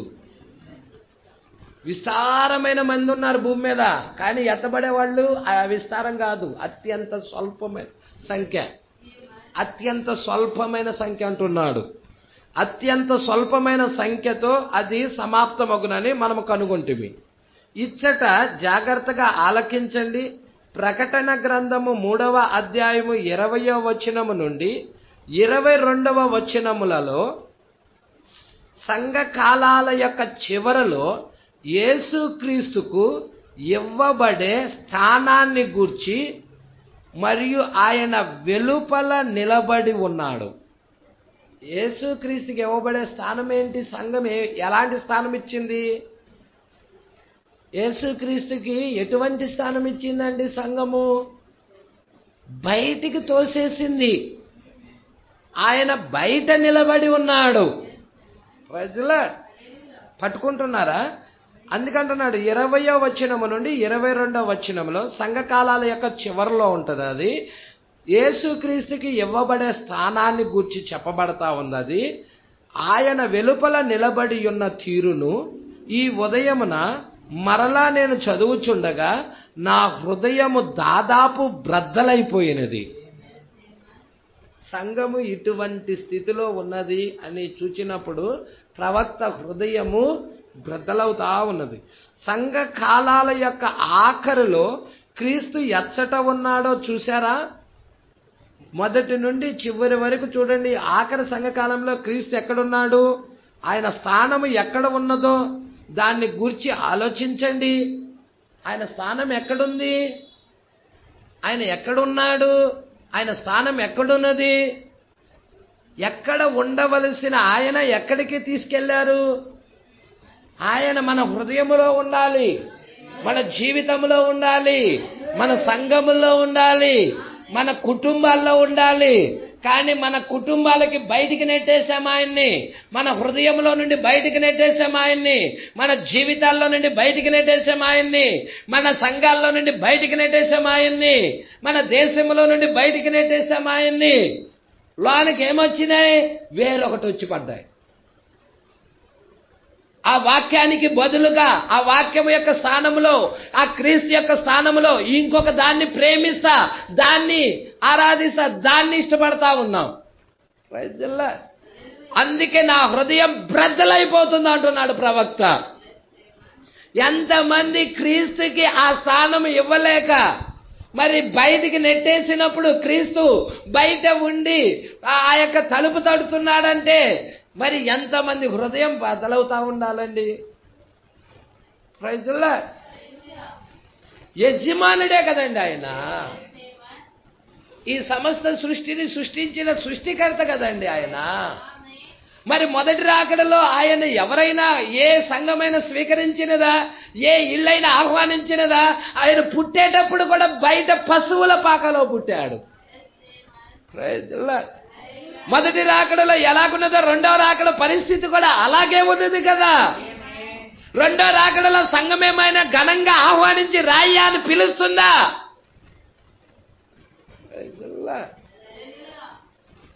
ఏ సంఘం ఆయన్ని లోనికి పిలుస్తా ఉన్నది? ఎవరికి ఆయనకి ఏ సంఘము ఘన స్వాగతం ఇస్తా ఉన్నది? ఆయన యొక్క కార్యాలు జరిగించడానికి ఏ సంఘము మొదటి ప్రిఫరెన్స్ ఇస్తా ఉన్నది? ఈ కార్యాలు ప్రవక్త చూస్తున్నప్పుడు, ఈ ప్రజలు చేస్తున్న కార్యాలు చూస్తున్నప్పుడు ప్రవక్త హృదయం అంట బ్రద్దలైపోయినది. ఆయన అంటున్నాడు, బయటికి నెట్టేసేసారు ఆయన్ని, వెలుపల నిలబడ్డాడు. దేవుడు ఎక్కడున్నాడు? వెలుపల నిలబడిన తీరు ఈ ఉదయకాలమున మరలా నేను చదువుతుండగా నా హృదయం దాదాపు బద్దలైపోయాను. సంఘ కాలాల యొక్క ఆఖరిలో క్రీస్తు ఎచ్చటున్నాడో, ఆయన స్థానం ఎక్కడ ఉన్నదో దాన్ని గురించి ఆలోచించండి. తన సంఘమునకు వెలుపలున్నాడు. సంఘ శాఖలు మరియు వారి యొక్క సిద్ధాంతాల ద్వారా ఆయన్ను వెలుపలకి త్రోసేశారు. ఆయన ఆ విధముగా వెలుపల నిలబడినప్పుడు ఆయన వైఖరి ఎట్లుండును? ఆ వెలుపల ఆయన నిలబడినప్పుడు ఆయన వైఖరి ఎట్లుండును? మరలా తన సంఘములోనికి ప్రవేశించుటకు ఆయన ప్రయత్నించుచున్నాడు. అది చాలా దయనీయమైన స్థితి. Praise Lord. ఆ తర్వాత మనమచ్చట కనుగొన్నదేమనగా, ఈ గొప్ప సంగతులు జరిగిన పిదప మనతో మాట్లాడుచున్న ఒక స్వరము అతడు ఆలకించాడు. హల్లెలూయా. 71వ పేరా జాగ్రత్తగా మీరు చూడండి. జాగ్రత్తగా చూడాలని ప్రభు పేరట కోరుచున్నాను. ఆ తర్వాత మనమెచ్చట కనుగొనిందేమనగా, ఆ తర్వాత మనమెచ్చట కనుగొందేమనగా, ఈ సంగతులు జరిగిన పిదప, అది 4వ అధ్యాయం 1వ వచనంలోనే ఉంటుంది. ఈ సంగతులు జరిగిన పిదప, ఆ 7 సంఘ కాలాలు జరిగిన పిదప, ఆయన బయటికి నెట్టేసిన పిదప. Praise Lord. తనతో మాట్లాడుచున్న ఒక స్వరము అతడు ఆలకించాడు. ఓ అదేమిటి? ఆత్మ భూమిని వదిలి బయలుదేరి వెళ్ళిపోయాను. ఆత్మ భూమిని వదిలి, 4వ అధ్యాయంలో ఆత్మ భూమిని వదిలి బయలుదేరి పైకి వెళ్ళిపోయినది. ఈ సంగతులు జరిగిన తర్వాత ఆ విధముగా 1వ వచనం ప్రారంభమగుచున్నది. ఈ సంగతులు జరిగిన తర్వాత నేను చూడగా, ఇదిగో పరలోకమందు ఒక తలుపు తెరవబడి ఉండెను. ప్రకటన గ్రంథం 4వ అధ్యాయం 1వ వచనమేనాది. సంఘము ఎత్తబాటులో కొనిపోబడిన తర్వాత ఒక తలుపు చూస్తున్నారా అండి? ఎత్తబాటులో కొనిపోబడిన తరువాత ఒక తలుపు తెరవబడెను. వాటన్నిటిని గురించి మనం ధ్యానించాం. ఆ తలుపు అంటే ఏదో మనం చూసాం, క్రీస్తేనని మనం కనుగొన్నాం. 7 సువర్ణ దీప స్తంభాల మధ్య సంచరించుచు పలికిన అదే స్వరం, 7 సువర్ణ దీప స్తంభాల మధ్య సంచరించుచున్న ఆయన పలికిన అదే స్వరం, పరలోకమందు కూడా అతడు అదే స్వరాన్ని ఆలకించాడు. యోహాను 7 దీప స్తంభాల మధ్య ఏ స్వరాన్ని అయితే ఆలకించాడో పరలోకంలో కూడా అదే స్వరాన్ని అతడు ఆలకించాడు. ఆ స్వరము పైకి ఎక్కి రమ్ము అని పిలిచెను. యోహాను పైకి ఎక్కి వెళ్ళెను. అది సంఘము ఎత్తబాటులో కొనిపోబడుటకు సాదృశ్యముగా ఉన్నది. ఈ పుస్తకమైన 72వ పేర, 71, 72వ పేర మొదటి పుస్తకం గురించి చెప్పాడు. 73 యోహాను ఆత్మవశుడై పైకి ఎక్కి వెళ్ళెను. సంఘం ఎత్తబాటులోకి వెళ్ళిపోయినది. యోహాను ఎవరికి సాదృశ్యం? సంఘానికి. అతడు పరమునకు కొనిపోబడి దేవుడు వాగ్దానం చేసిన దానిని మరియు తన శిష్యులకు చెప్పిన దానిని, నేను వచ్చు వరకు అతడుండుట నాకు ఇష్టమైతే అది నీకేమి అని ఆయన చెప్పినట్లుగానే సంభవింపబో కార్యాలన్నిటినీ యోహానుకు ముందుగానే ప్రదర్శించి చూపించెను. హల్లెలూయా. సంఘము ఎత్తబడుట వరకు భూమి మీద ఏవేమి జరుగుచున్నదో వాటిని అతడు చూపించెను. అతడు పైకి కొనిపోబడి 1000 ఏండ్ల పాలన తర్వాత కూడా జరగబోవు వాటిని కూడా అతనికి చూపించబడెను. ఓ, అది అద్భుతమైనది లేదా? అద్భుతమైనదిగా లేదా? ఇప్పుడు గత ఆదివారమున మనము ప్రకటన గ్రంథము 4వ అధ్యాయము 4వ వచనము వరకు చూశాం. హల్లెలూయా. ఇప్పుడు జాగ్రత్తగా చూడండి. ఇది 2వ పుస్తకములోని చెప్తున్నాడు. 2వ పుస్తకం 74వ పేర. సింహాసనము చుట్టూ 24 సింహాసనాలు ఉండెను. ఈ సింహాసనాల ముందు 24 పెద్దలు ఈ సింహాసనము నందు అని ఉండాలి ఇక్కడ. 24 పెద్దలు తెల్లని వస్త్రాలు ధరించుకొని తమ తలల మీద సువర్ణ కిరీటాలు పెట్టుకున్న వారై కూర్చుండిరి. ఇప్పుడు వీరందరూ ఎవరు? పెద్దలు అని మనము కనుగొన్నాం. పెద్ద అనే పదము ఏ దూతకు లేదా ఏ ప్రాణికి వర్తించదు. ఇది విమోచించబడిన వారికి మాత్రమే వర్తించును. వారిలో నుండి వచ్చిన వారే పెద్దలు. ఎందుకనగా సింహాసనాలు ఉన్నాయి, అక్కడ కిరీటాలు వాళ్ళు పెట్టుకున్నారు. మరియు ఆధిపత్యము ఎన్నడూ, కిరీటములు మరియు ఆధిపత్యము ఎన్నడూ దూతలకు సంబంధించినవి కావు. దేవదూతలు ఎన్నడూ కూడా కిరీటాలు పెట్టుకున్నట్లుగా ఆధిపత్యము వహించినట్లుగా లేదు. కానీ సింహాసనములు, కిరీటాలు మొదలగున్నవన్నీ మానవులకు సంబంధించినవే. ఈ పెద్దలు కిరీటాలు ధరించుకొని తెల్లని వస్త్రాలు ధరించి సింహాసనాలపై ఆసీనులై ఉన్నారు. ఈ పెద్దలు ఎవరనే వివరణ లేఖనాల్లో నుండి కొన్ని భాగాలు అన్వేషించగా వారు 12 మంది అపోస్తులు మరియు 12 మంది గోత్రకర్తలని మనం కనుగొన్నాము. ఇది 2వ పుస్తకంలో మనం చూసాం దాని గురించి. వారు 24, అనగా 12 మంది అపోస్తులు, 12 మంది గోత్రకర్తలు. ఇప్పుడు ఇంపార్టెంట్ అయిన పేర చాలా జాగ్రత్తగా పట్టుకోవాలండి. 76, 77 ఇది చాలా అద్భుతమైనది. ఇక్కడే మలుపు తిరుగుతుంది. మీరు చాలా జాగ్రత్తగా పట్టుకోండి. పరలోకము నుండి దేవుని యొద్దకు దిగి వచ్చుచున్న పట్టణమును గూర్చి కూడా మనం కనుగొన్నాం. ఎవరా పట్టణము? పరలోకము నుండి దేవుని యొద్ద నుండి దిగి వచ్చుచున్న ఆ పట్టణం 21వ అధ్యాయంలో ఉంది కదండి. భర్త కొరకు అలంకరించబడినదై పెళ్లి కుమార్తె వలె అలంకరించబడి వస్తుంది ఆ పట్టణము. ఎవరామి? వధువేనా? హల్లెలూయా. మనం కనుగొన్నాం. భూమి బ్రద్దలై తునకలైన పిదప భూమి ఏమవుతుంది? బ్రద్దలై తునాతునకలైన పిదప అగ్ని పర్వతముల్లో నుండి వచ్చిన బూడిద తప్ప ఏది భూమిపై ఉండదు. ఆ బూడిద మాత్రమే భూమిపై ఉండును. ఇక మీదట సముద్రం ఉండదు, సముద్రము ఎండిపోవును. ప్రజల ఆ బూడిద మీద ఎవరు నడిచెళ్తారు? మలాకీ చెప్పాడు కదండి. మలాకీ గ్రంథం 4వ అధ్యాయం మీరు చూడండి, మొదటి నుండి మీరు చూస్తే అక్కడ ఏముంది? ఏలయనగా నియమించబడిన దినం వచ్చుచున్నది, కొలిమి కాలునట్లు అది కాలును. గర్విష్ఠులందరూ దుర్మార్గులందరూ కొయ్యి కాలువలే ఉంటారు, వారిలో ఒకరికి వేరైనా చిగురైనా లేకుండా రాబో దినం అందరినీ కాల్చివేయనని సైన్యములకు అధిపతి యెహోవా సెలవిచ్చుచున్నాడు.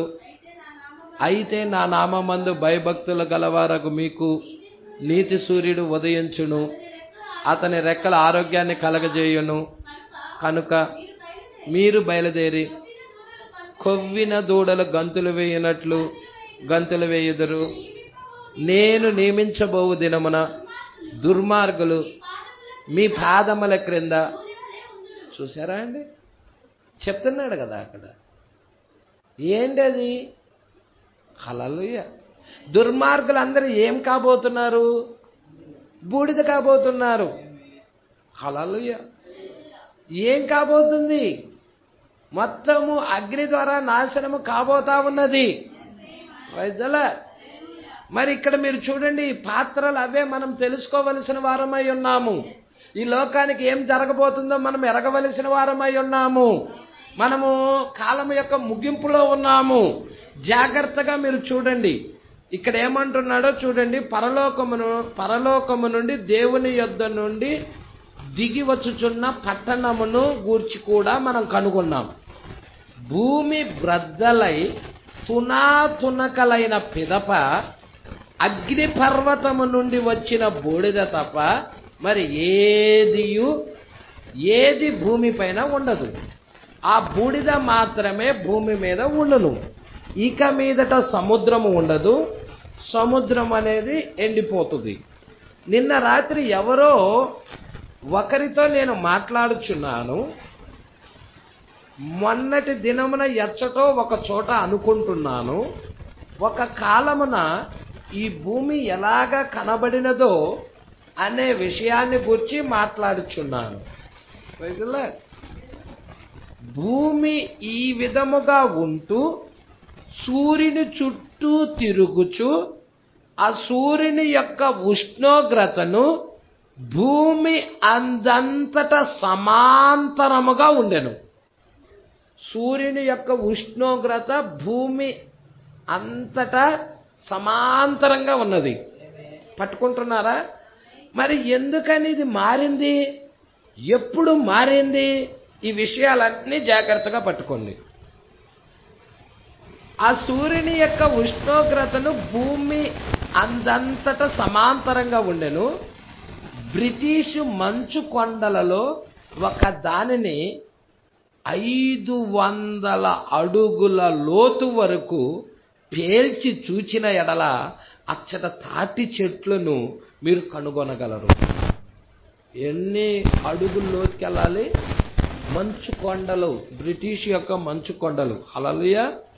బ్రిటిష్ మంచు కొండల్లో ఒక దానిని మీరు 500 అడుగుల లోతులోకి వెళ్ళి అక్కడ పేల్చి చూస్తే అక్కడ ఏముంటుందంట? తాటి చెట్లు ఉన్నాయి. ఎలాగున్నాయి అక్కడ తాటి చెట్లు? హల్లెలూయా. మీరు కనుగొనగలరు. శీతలీకరణము పెట్టే అంటే రిఫ్రిజిరేటర్ వస్తువును పెడితే ఎలాగూ గడ్డ కట్టుకుపోతాయో అలాగే అకస్మాత్తుగా చల్లదనమునకు అవి అలాగా గడ్డ కట్టుకుపోయాయి. ఆ తాటి చెట్లు కూడా అలాగ గడ్డ కట్టుకొని వెళ్ళిపోయాయి. అక్కడ మీ పదార్థములను మొదలుగున్న వాటిని ఎండబెట్టునట్లుగా అవి ఎండిపోయేను. మరియు పదార్థాలు ఎక్కువ కాలం అలాగే నిల్వ ఉంచుటకు మీరు ఉపయోగించే అతి శీతలీకరణములో ఉంచున్నట్లుగా ఆ స్ట్రాబెర్రీ పండ్లు ఆ అతి శీతలీకరణ భాగములో మీరు పెడితే అవి సంవత్సరాల తరబడి సంవత్సరాలైనా అవి అట్లే చెడిపోకుండా ఉండును. అర్థమైందా? ఆ సమయమున అది ఆ విధముగా జరిగిను. జల ప్రళయమునకు ముందుగా ప్రవక్త ఏం తీసుకొస్తున్నాడు? జల ప్రళయము విషయం ఎందుకు తెస్తున్నాడు? ఏదో జరిగినది జల ప్రళయం దగ్గర, ఆ కార్యాన్ని తీసుకొస్తున్నాడు ప్రవక్త. Praise the Lord. ఆ సమయమున అది ఆ విధముగా జరిగిందంటున్నాడు. ఏ సమయమున? జల ప్రళయం దగ్గర అంటున్నాడు. అంటే జల ప్రళయం దగ్గరికి వెళ్ళాడు. జల ప్రళయానికి ముందుగా అకస్మాత్తుగా భూమిపై ఒక విధ్వంసం ఏర్పడి నీటి వరదలో భూమి అంతటిని నీళ్లు నింపేశాయి. అది జరిగినప్పుడు అణుశక్తులు విస్ఫోటనం చెందినది. హల్లెలూయా. అక్కడ ఏం జరుగుతా ఉన్నది? అణుశక్తులను ఉపయోగించారు, అణు ఆయుధాలను ఉపయోగించారు. అణుశక్తుల విస్ఫోటనము చెంది భూమి పరిభ్రమణము చెందే దాని కక్ష నుండి తొలగిపోవునట్లు చేయుట వలన, అంటే అది కక్ష నుండి తొలగిపోయింది భూమి. Praise the Lord. భూమి తన కక్ష నుండి పక్కకి వైదొలిగిపోయినది. కక్ష నుండి తొలగిపోవునట్లుగా చేయుట వలన అది కొన్ని ప్రాంతములు ఆ విధముగా గడ్డ కట్టుకొని పోవునట్లుగా గడ్డ కొట్టుకొని పోయి అచ్చట అది ఆ విధముగా ఉండినది. అది ఏం తెలియజెప్తా ఉన్నది? ఆ గడ్డ కట్టుకున్న ప్రాంతం ఎందుకు తెలియజెప్తా ఉన్నది? అక్కడ చల్లదనముగా ఆ మంచు కొండలుగా ఎందుకు ఉండిపోయాయి? ఒకప్పుడైతే భూమి అన్నంతటా ఒకే ఉష్ణోగ్రత ఉండేది, సమాంతరంగా ఉండేది. ఇప్పుడు కొంత శీతలీకరణం ఉన్నది, కొంత అతివేడిగా ఉన్నది. ఎందుకు జరుగుతా ఉన్నది? ఎక్కడ ఏదో జరిగినది. ఆ మార్పు ఎక్కడ జరిగినది అనేది ప్రవక్త తెస్తున్నాడు. Praise the lord. అర్థమవుతుందా?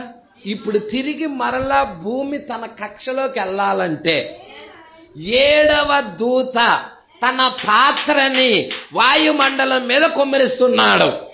ఇప్పుడు 7వ దూత యొక్క పాత్ర ద్వారాగా ఏం జరుగుతా ఉన్నది? భూమి తిరిగి మరలా తన కక్షలోకి వెళ్తుంది. అంటే భూమి తిరిగి మరలా తన యథార్థ స్థానంలోకి వెళ్తుంది. భూమి తన యథార్థ స్థానంలోకి తీసుకెళ్లే వర్తమానమే 7వ దూత తీసుకొచ్చిన వర్తమానం. హల్లెలూయా. ఈ విషయాలు జాగ్రత్తగా పట్టుకుంటున్నారండి? పెద్ద భూకంపం కలుగుతుంది 7వ దూత తన పాత్రను భూమి మీద కుమ్మరించినప్పుడు. అప్పుడు తిరిగి మరలా ఈ భూమి తన కక్షలోకి వెళ్తా ఉంటుంది. హల్లెలూయా. ఈ విషయాలు జాగ్రత్తగా పట్టుకుందాం. ఇక్కడ ఆ మంచు కొండలను త్రవ్వి చూచినప్పుడు వాటిని మీరు కనుగొనగలరు. అనగా భూమి చుట్టూ ఉన్న ధ్రువ ప్రాంతాల వంటి ప్రాంతాలలో మీరు లోతుగా త్రవ్వి చూచిన తాటి చెట్లు మరియు మొదలగు వాటిని మీరు అక్కడ కనుగొనగలరు. ఒకానొక స్థలమున అది చాలా అందముగా, ఒకానొక కాలమున అది చాలా అందముగా నివాస యోగ్యమైన ప్రాంతముగా కనబడుచున్నది. ఇప్పుడు అదేమైపోయింది? మంచుతో కప్పబడిపోయినది. దాని లోపల ఉన్న ఏమైపోయినాయి? గడ్డ కట్టుకుపోయి ఉన్నాయి. ఒకానొక కాలమున అది చాలా అందముగా నివాస యోగ్యమైన ప్రాంతంగా ఉన్నది. ఇప్పుడు అదేమైపోయినది? మార్పు చెందినది. చూస్తున్నారా అండి? అది ఆ విధముగా ఏర్పడను, కానీ ఇప్పుడు అది నాశనం అయిపోయినది. Praise the lord. ఇప్పుడు ఆ నీటిని దేవుడు ఎచ్చట పొందుకొనెను. ఆ జలప్రళయం వచ్చినది కదా, జలప్రళయం ద్వారాగా భూమి మొత్తము కూడా నీటితో నింపబడిపోయినది కదా. అంత నీటిని ఎక్కడ ఆయన పొందుకున్నాడు? నేను ఆలోచించుచుండగా అది ఆదికాండం 1వ అధ్యాయంలో ఉంది. ఆదికాండం 1లోనా? అవును. భూమి నిరాకారముగా శూన్యముగా ఉండెను, చీకటి అగాధ జలములపై కమ్మి ఉండెను, దేవుని ఆత్మ జలముల పైన అల్లాడుచుండెను. దేవుడు వెలుగు కమ్మని పలకగా వెలుగు కలిగెను. ఆ తర్వాత దేవుడు ఆరిన నేలను మరియు నీటిని వేరు చేసెను. ఆరిన నేల భూమిగా మారెను, కానీ భూమి అంతటా కప్పబడి ఉండెను. ఇప్పుడు ఆయన ఏమి చెప్పెననగా, ఆ వాతావరణాల ద్వారా ఆయన ఆ వాతావరణములను, ఆ వాతావరణము జల వాయువు లేదా హైడ్రోజన్ మరియు ప్రాణవాయువు లేదా ఆక్సిజన్, ఆమ్లజని మొదలగు వాటితో నిండియుండెను. ఆ తర్వాత ఆయన వాటిని భూమి నుండి పైకి లేవనెత్తి వేరు చేశాను. అప్పటికి ఇంకా భూమిపై సముద్రము లేదు. అప్పటికి ఇంకా భూమిపై సముద్రము లేదు.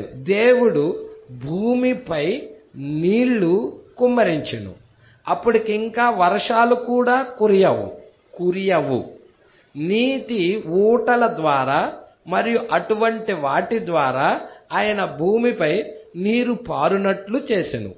ఆ తర్వాత ఆయన చేసిన ఒకే ఒక్క కార్యం ఏదనగా, మానవుడు భూమిని తన కక్షలో నుండి ఒక ప్రక్కగా ఒరిగిపోవునట్లుగా అణుశక్తి వంటి ఏదో ఒక దాని ద్వారా పేల్చివేసినప్పుడు ఏమి జరిగినది అంటే, నోవాహు దినాలలో అణుశక్తిని ఉపయోగించారు మానవులు.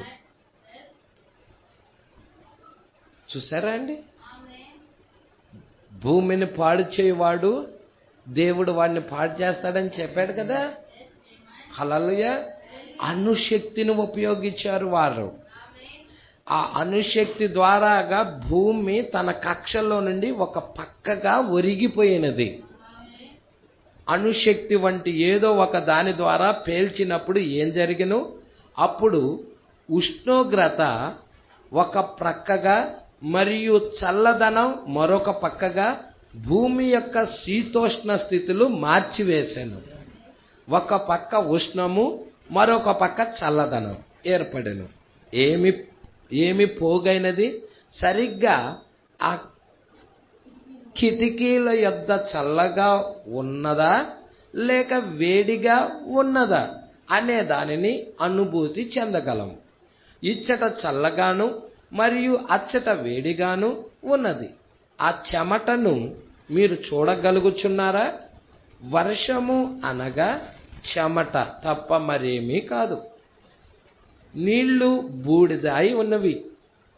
ఆ తర్వాత అది నాకు ఈ పాట అంటే ఇష్టం.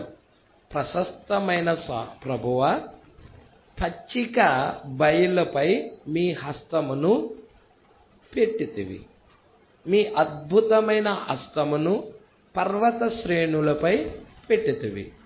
ప్రభువా, మీరు మీలో నుండి ఊటలను కుమ్మరించితివి, పర్వతములను ఉన్నతమైన ఎత్తుగా పైకి లేపితివి. ఓ ప్రభువా, మీ ప్రశస్తమైన హస్తమును నాపై ఉంచుము. మేఘములు మీరే కలగజేశారు. మేఘములను ఏర్పరిచి వాటి ద్వారా వర్షము కురిపించితివి. ఆ వర్షముల నుండి సముద్రములను రూపొందించితివి. సముద్రాల నుండి మేఘాలు కలుగునట్లుగా చేసితివి. సంపూర్ణమైన జీవము మాకు ఇచ్చుట కొరకు ప్రభువా, భూమిని మరియు ఆకాశములను మీ ఆజ్ఞలతో మీ అదుపులో ఉంచుకున్నావు. ఓ దయగలిగి మీ ప్రశస్తమైన హస్తమును నాపై ఉంచుము. ఓ ఎంత మహోన్నతమైనది! అవును, పరలోకపు దేవుడు మహోన్నతుడు. 81వ పేరా చూద్దాం. పిదప ఈ గొప్ప కాలమున ఇప్పుడు ఈ వాగ్దానము పైనే ఇది ఆధారపడి ఉన్నది. ఆయనే ఆ వాగ్దానాన్ని చేసెను. ఇక మీదట నీళ్లతో కాదు, ఈసారి అగ్నితో అని ఆయన చెప్పాడు. అవునండి, భూమిని ఎలాగా దేవుడు తుడిచిపెట్టబోతున్నాడు? అప్పుడున్న లోకము నీటి వరదలో మునిగి, పేతురు రాసిన 2వ పత్రిక 3వ అధ్యాయంలో మనం చాలాసార్లు చదివాం. అది అప్పుడున్న లోకము నీటి వరదలో మునిగి నశించెను. అయితే ఇప్పుడున్న భూమి ఆకాశము భక్తిహీనుల తీర్పును నాశనము జరుగు దినము వరకు అగ్ని కొరకు నిల్వ చేయబడినదై అదే వాక్యము వలన అదండి. దేవుడికి మహిమ కలుగును గాక. ఇదే ఫైనల్. దేవుడికి మహిమ కలుగును గాక. అదే వాక్యం ద్వారా భద్రం చేయబడినది. ఇక మీదట నీళ్లతో కాదు కానీ ఈసారి అగ్నితోననే అని చెప్పాడు. వారు భూమిని సూర్యుని నుండి దూరముగా తొలగిపోవునట్లు చేసిరి. అందువలన అది ఒక ప్రక్క చల్లబడినది. అదే విధముగా ఈ భూమిని సూర్యునిలోకి విసిరివేయినట్లయితే అది దహించిపోవును. అందుకని సూర్యుడు అగ్నిగోళం కదా, భూమిని సూర్యుడిలోకి విసిరిపోయినట్లయితే ఏమవుతుంది? భూమి అంతా దహించి పోవును. ఆకాశమున వర్షపు ధనుసును వడంబడికగా గురుతుగా దేవుడు పెట్టాడు. దీనికి ముందు నీళ్లతో ఆయన నాశనం చేశాడు. అవును కదండి.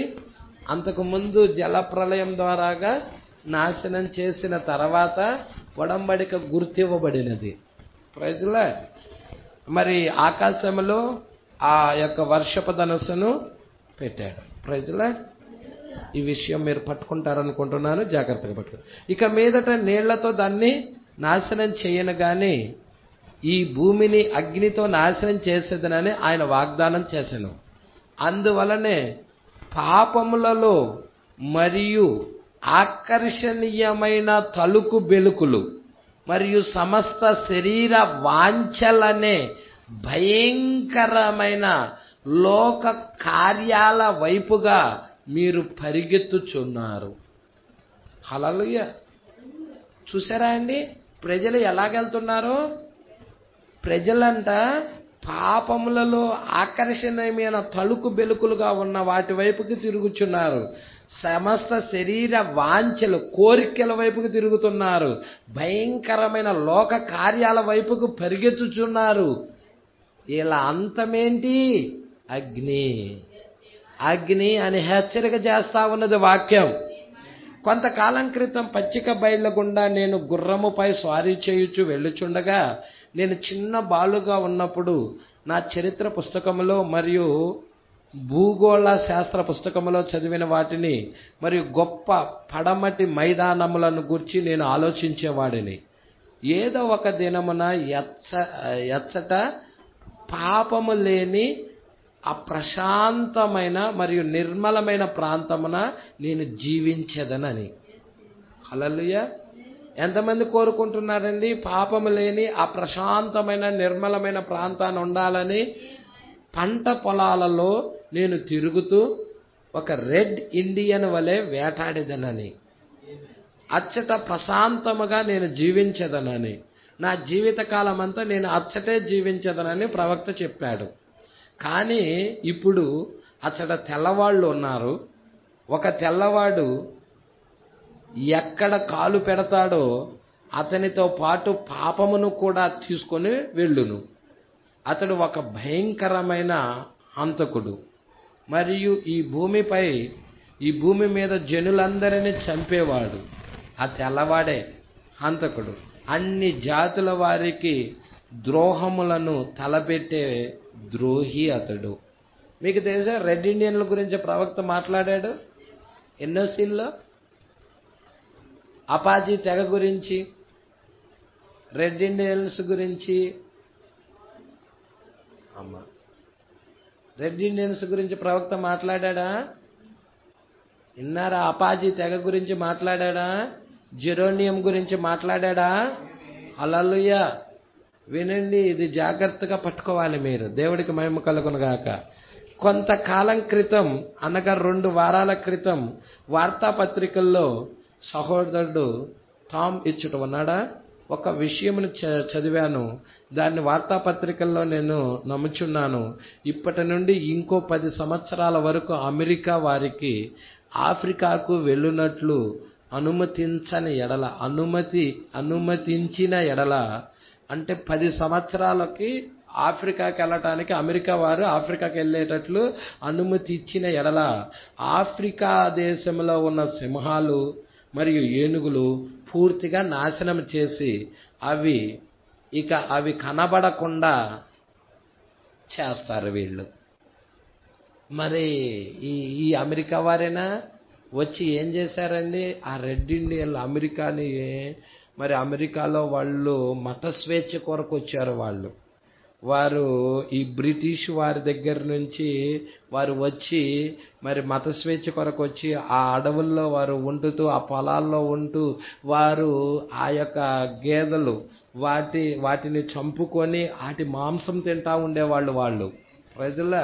అయితే వీళ్ళు వచ్చి ఏం చేశారండి? ఈ యొక్క తెల్లవాడు వచ్చేసి ఏం చేశారు? ఇస్కీ సీసాలు తీసుకొచ్చేశారు, మందు పాత్రలు తాగటం ప్రారంభించారు, వాళ్ళ ఆహారం మీద దాడి చేసి జంతువులన్నీ చంపటం ప్రారంభించాడు. హల్లెలూయా. మరి ఈ విషయాలన్నీ కూడా ప్రవక్త చెప్పాడు. ఇప్పుడు అమెరికా వారికి మరి ఆఫ్రికా దేశంలో 10 సంవత్సరాలు అనుమతి కనుక ఇచ్చినట్లయితే ఆఫ్రికా దేశంలో ఉన్న సింహాలు కానీ ఏనుగులు కానీ పూర్తిగా చంపేస్తారు. ఇక్కడ చూడండి ఏం చెప్తున్నాడో. ఇక్కడ ఏమంటున్నాడో జాగ్రత్తగా పట్టుకోండి. సింహాలు మరి ఏనుగులు పూర్తిగా నాశనం చేసి ఇక అవి కనబడకుండా చేయుదురు అని వారు చెప్పిరి. ఆ దుర్మార్గులు ఆ మృగములు ఎక్కడ కనబడినా అక్కడికక్కడే వాటిని వారు కాల్చి చంపుదురు. 2 పెద్ద మగసింహాలు గాయపడి క్రింద పడి ఉన్న ఆడసింహమును లేపి నిలబెట్టుటకు ప్రయత్నించుచు చిత్రమును నేను చూశాను. వాటి కళ్ళల్లో నుండి కన్నీళ్లు కారుచూ ఉన్నాయి. ఆడసింహాలు మరణించుటను మగసింహాలు సహించవు.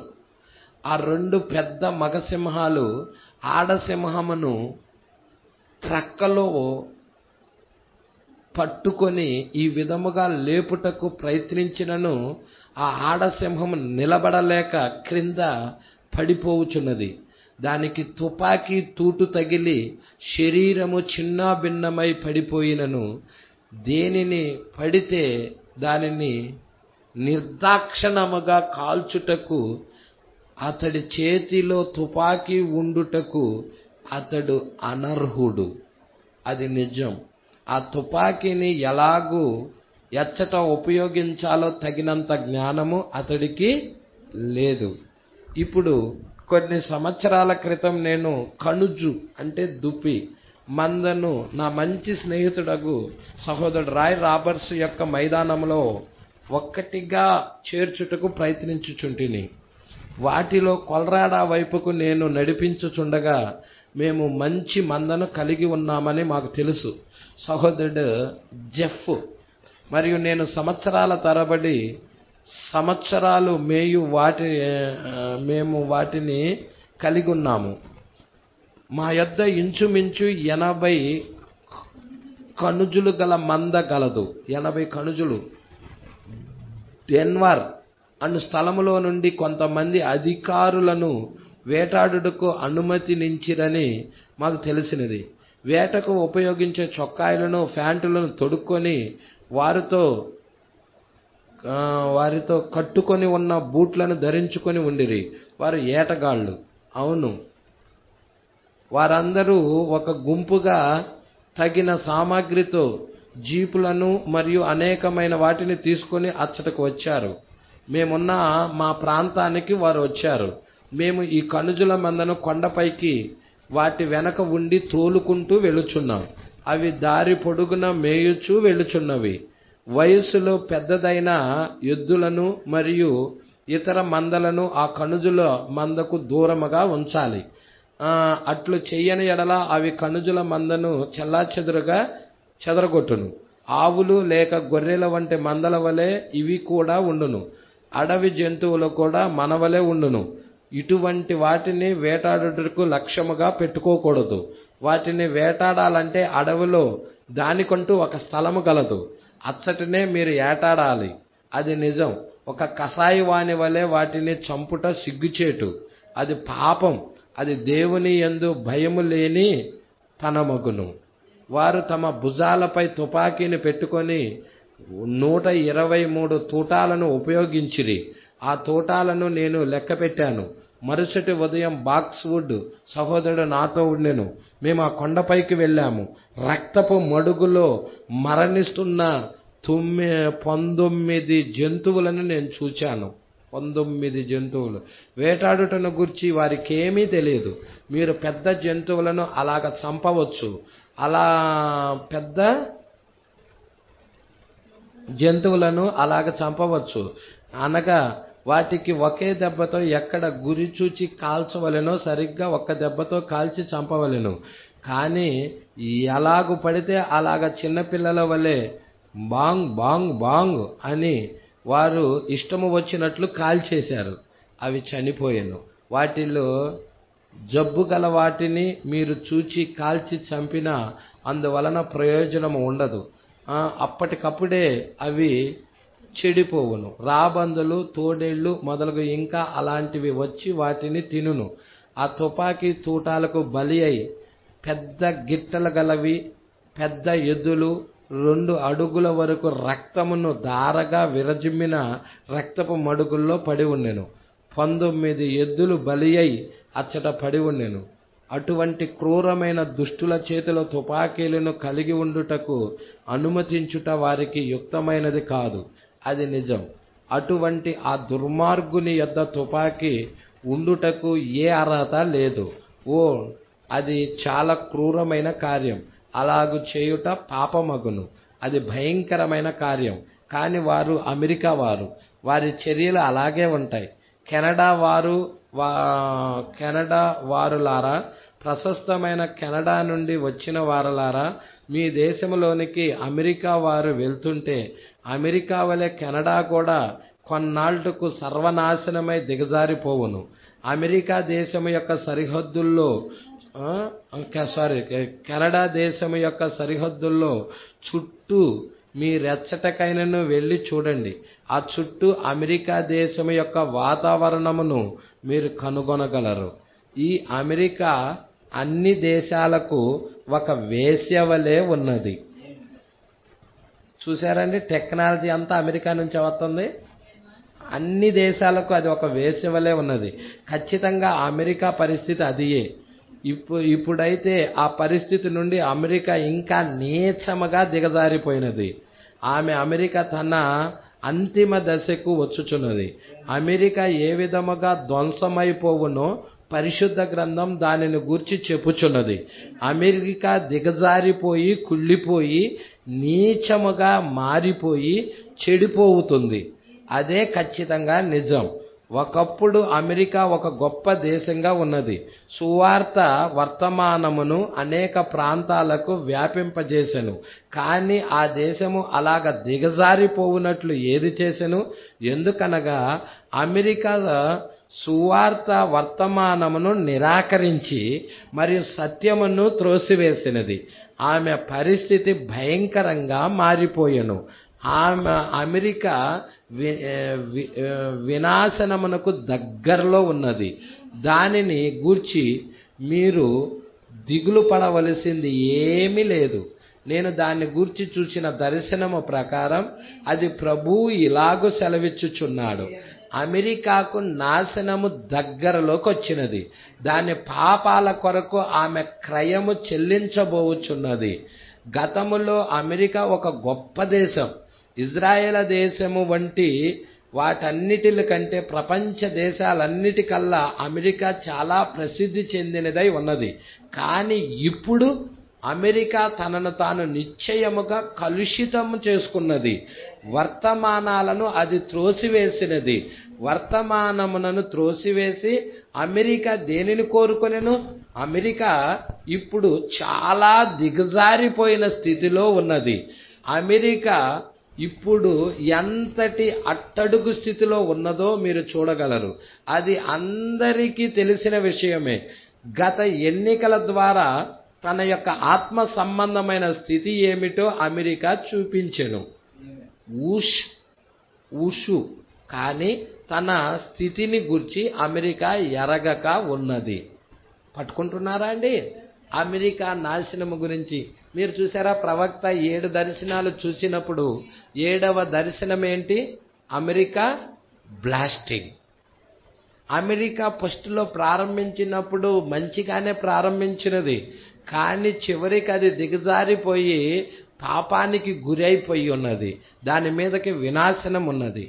కాబట్టి ఈరోజు లోకము ఏ విధముగా నాశనము కాబోతుందో ప్రవక్త దీనిలో మాట్లాడుతూ ఉన్నాడు.